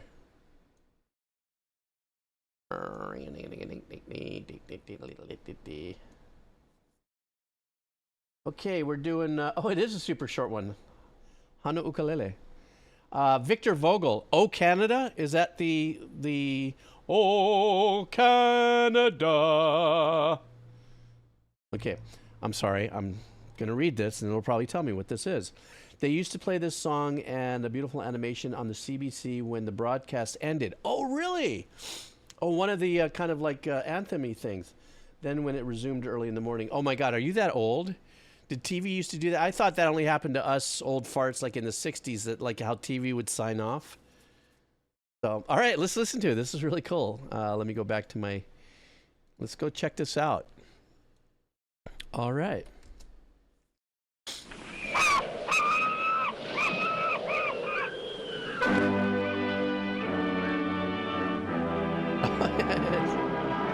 Oh, this was the, oh, I see. This was the end spin, the end sizzle reel for that.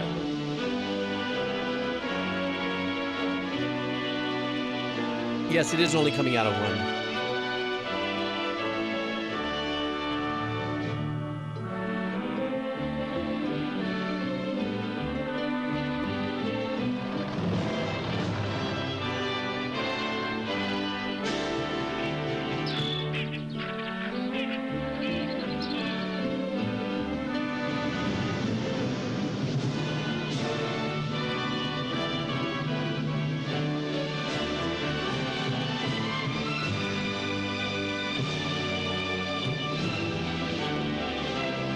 How cool. How nostalgic is this?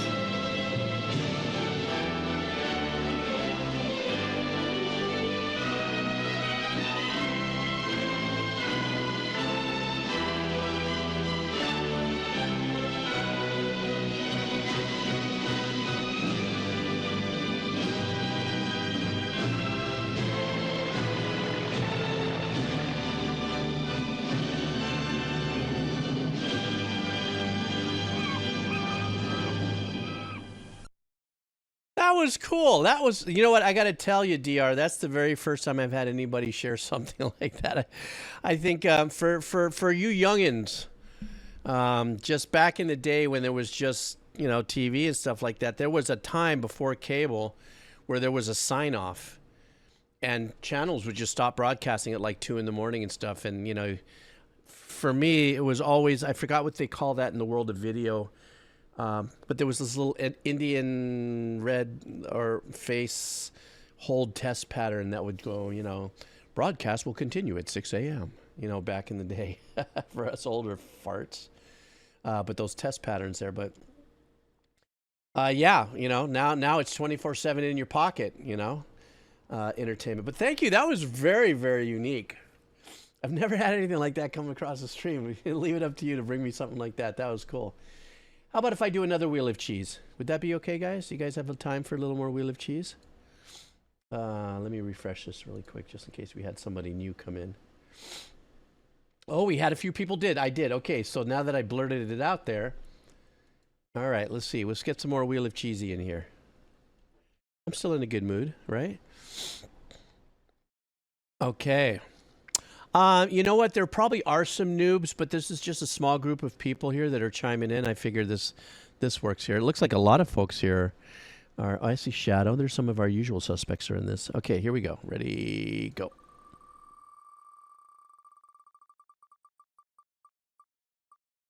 Asteroid Jason. Hey, MP3 junkie. Okay, Asteroid Jason wants us to do a game called Super Meat Boy. What? Like MEAT? Super Meat Boy? I'm afraid to ask what that might be. This is Battle of Little Slugger. Super Meat Boy is a 2010 platforming game with a very energetic sound game. I'm afraid to ask what the heck it means, but let's watch it. Let's see what we got here.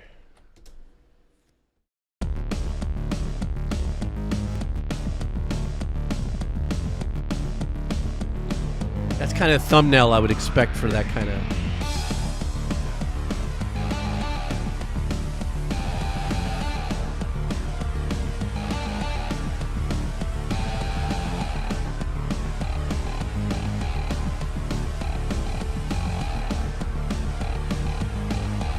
Industrial synthwave.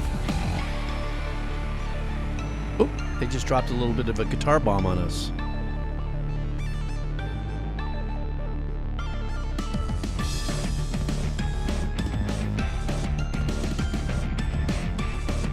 Like the muted chugs there. Or meaty chugs.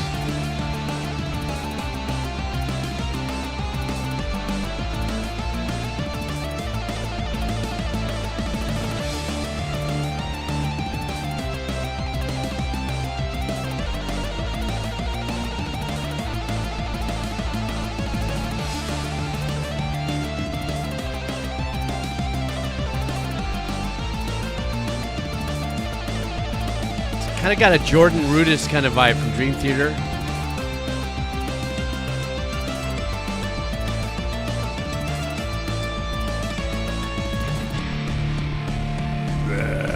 Big throaty crunch there.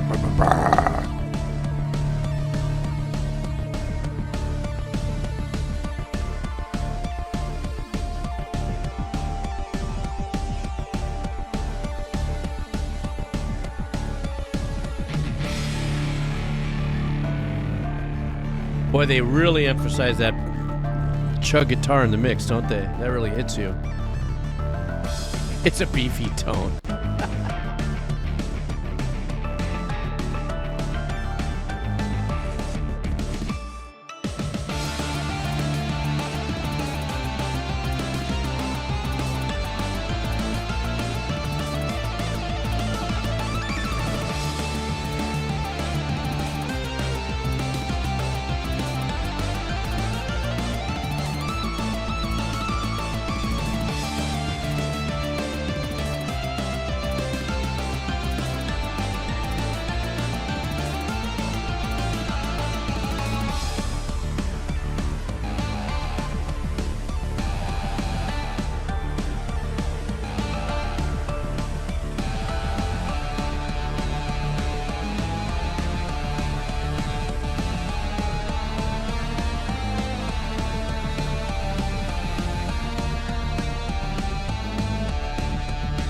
Almost makes me want to see if there's a little gameplay of this on YouTube. Like, I want to see what this looks like. It's kind of trippy.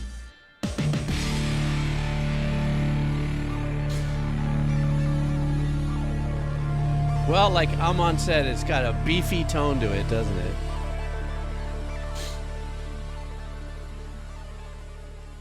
Okay, Jake. I'm going to call it up really quick and just see if what it looks like gameplay. Stand by. Wait a minute, what's it called again?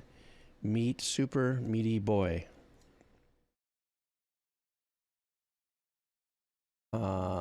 Speed run. Let's watch a little bit of this just so I can see what that's all about. That's what we get for doing like a night session here. It's like I go off script. What script is there?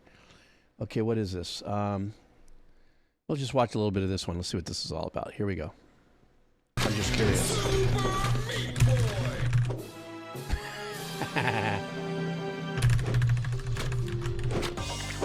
What's the object?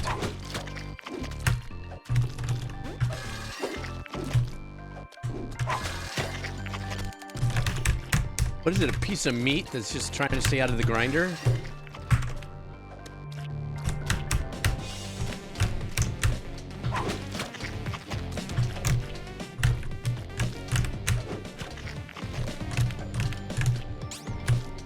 I guess he's got to stay away from the grinders, right? Or he gets grounded. Music is cool.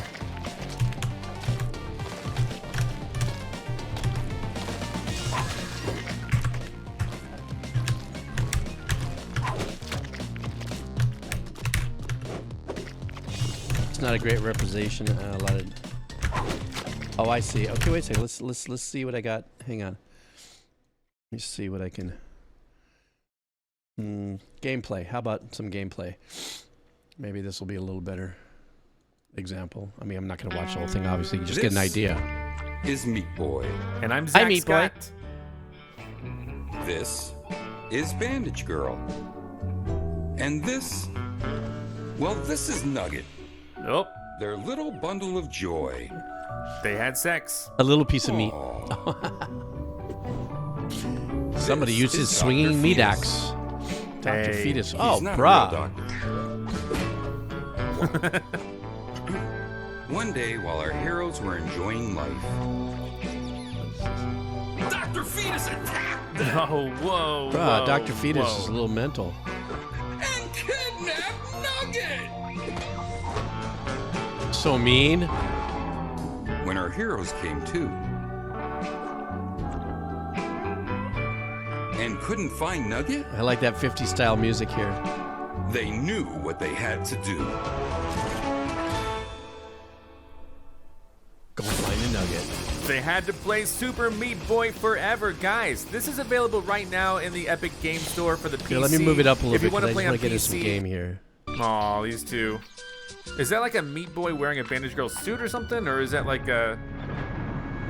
How's that working out? Uh-oh. Uh-oh. Okay, wait, let's get into some Yeah. gameplay. Oh! Came right back down on me.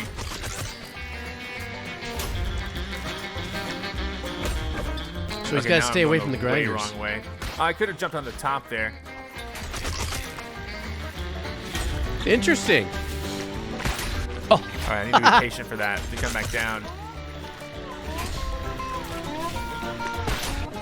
oh, it's a I was a sequel. little All bit too right. patient there. It is sad. That does definitely look interesting. It's something I might have to check into if it's on Steam. Steam. Watch some of the demos on that. Really interesting. Kind of murderous, meaty, grindy kind of a game. Well, video games are so passive and so fun. All right. Steam. All right, one more wheel of cheese and I got to dig out. I don't know what's happening, but I'm getting an allergy. I'm blowing up right now. It's disgusting. So I'm refreshing. One more multi-load here. And let's see what we got here. One last speen, guys. Not too many people. Let's see who's in there. All right, ready for speen? Hang on, I got to blow my nose again. Stand by. God dang.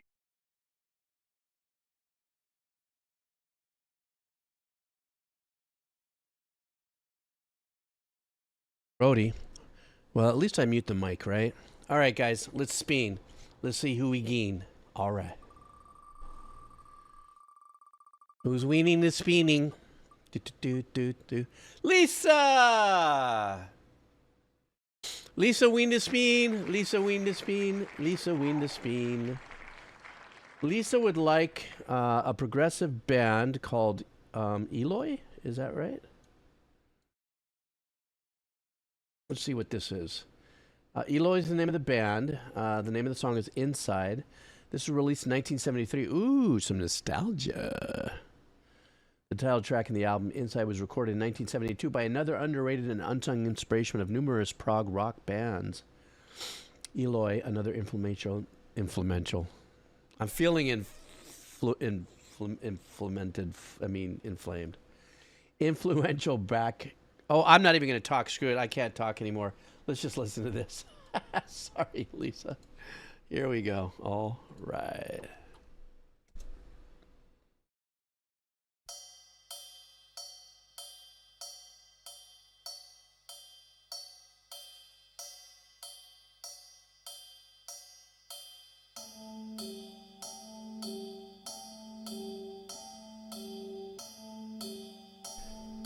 Me no speak English good.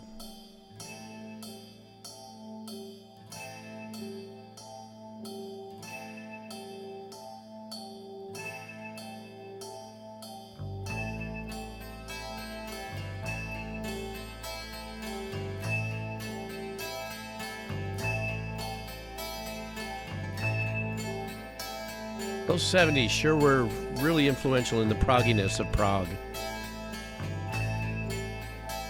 That made sense, didn't it? Stay alone, dream like a child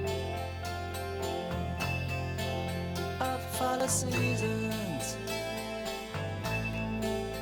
pictures of fantasy, moving on and on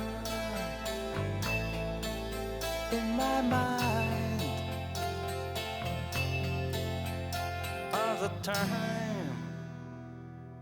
All the time.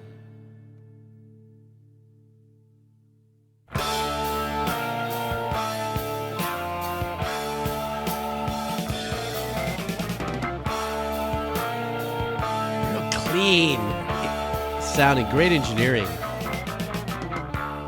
Listen to that bass.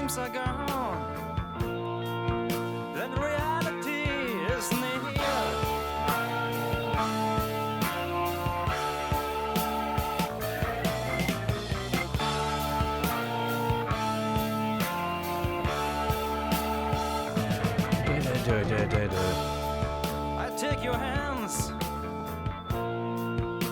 feel your breath. I know that I won't stay alone anymore.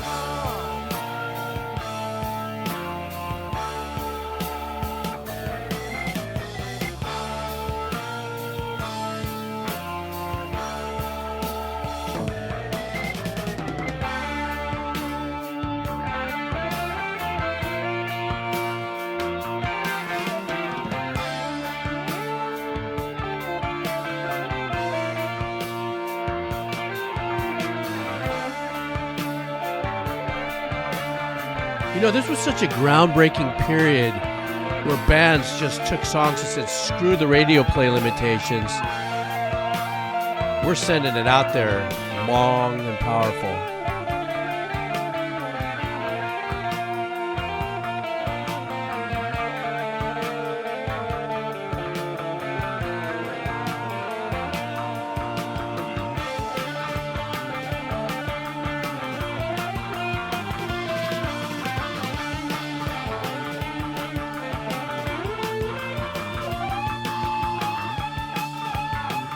Vibing on the Allman Brothers kind of style.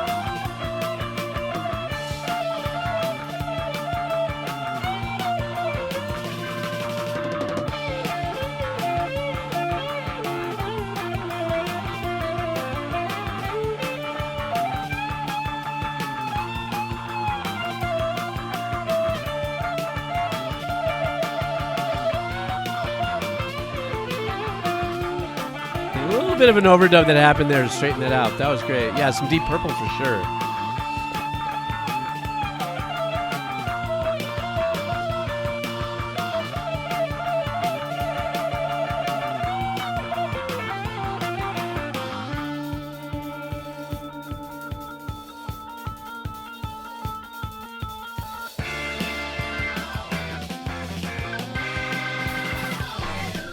Drums, organ, guitar, bass. Full stop.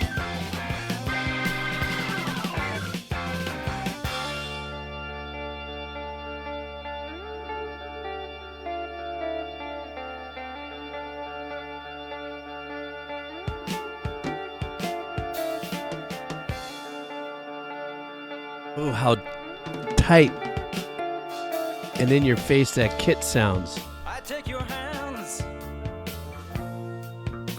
feel your breath, and know that I won't stay alone anymore.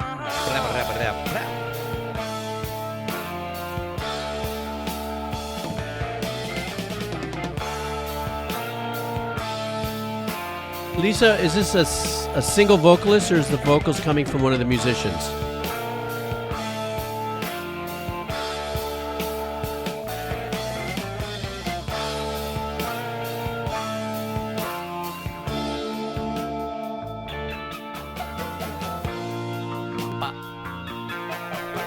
I like that.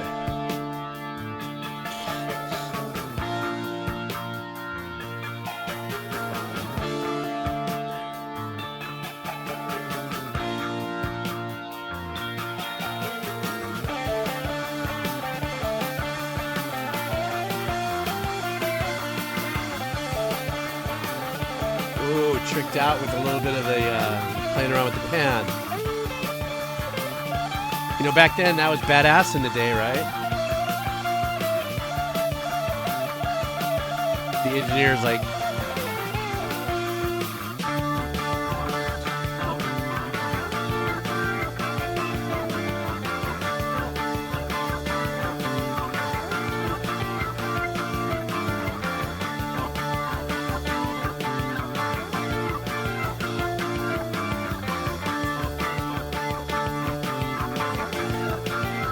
bass player holding it down and crushing. Was that it? What a great track to end the stream on, Lisa. That was fantastic. You know, on this particular stream, I think, did you brought that other one on too, didn't you? That really early proggy one. It's such a great, because I don't have that deep of a, I had my music I listened to in the 70s, but I never did long, deep dives into specific genres and say, yeah, Nectar, and say, ooh, I love this style. Let me search out more of this. I was just, you know, a kid doing my thing, whatever it was, and I just was listening to the music I listened to and didn't go out and venture out to find more of it.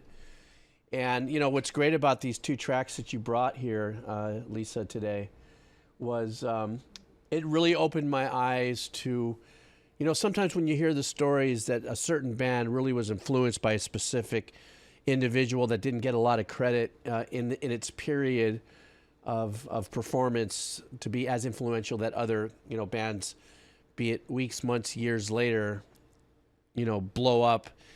And, you know, it's not like any band owes it to, you know, who are the influences of this music until, like, you get famous, maybe you get interviews and stuff like that. And people say, hey, man, I was, you know, influenced by Cray or by whatever. But it's so wonderful to hear these two tracks that you brought here, just so that I can kind of understand what I've always kind of felt, that there's the music that we hear in a very large popular level, you know, in all the genres. But there were very few of them that were organically putting out music non-influentially. Does that make any sense? I guess we're all influenced by something, but you know, it's when I'm thinking that, like, oh, well, Floyd was the, or this band was the, or, and then you realize, oh man, there were these other bands always back here that were doing things that maybe didn't get the due exposure, or for whatever many reasons don't make it. That's what this music's all about. That's what this journey's all about. I'm so sorry, guys. This allergy's kicking my ass right now. that's been great is uncovering all this incredible music for all these different genres and stuff of musicians and artists and stuff that you never get a chance to hear. And that's what I love about what we do on the stream, is that we'll have, as you can tell, if anybody's been here through this whole stream, it's been extremely abstract and eclectic. So anyhow, guys, my allergy, hang on, I got to turn off my mic again. I got to blow my nose.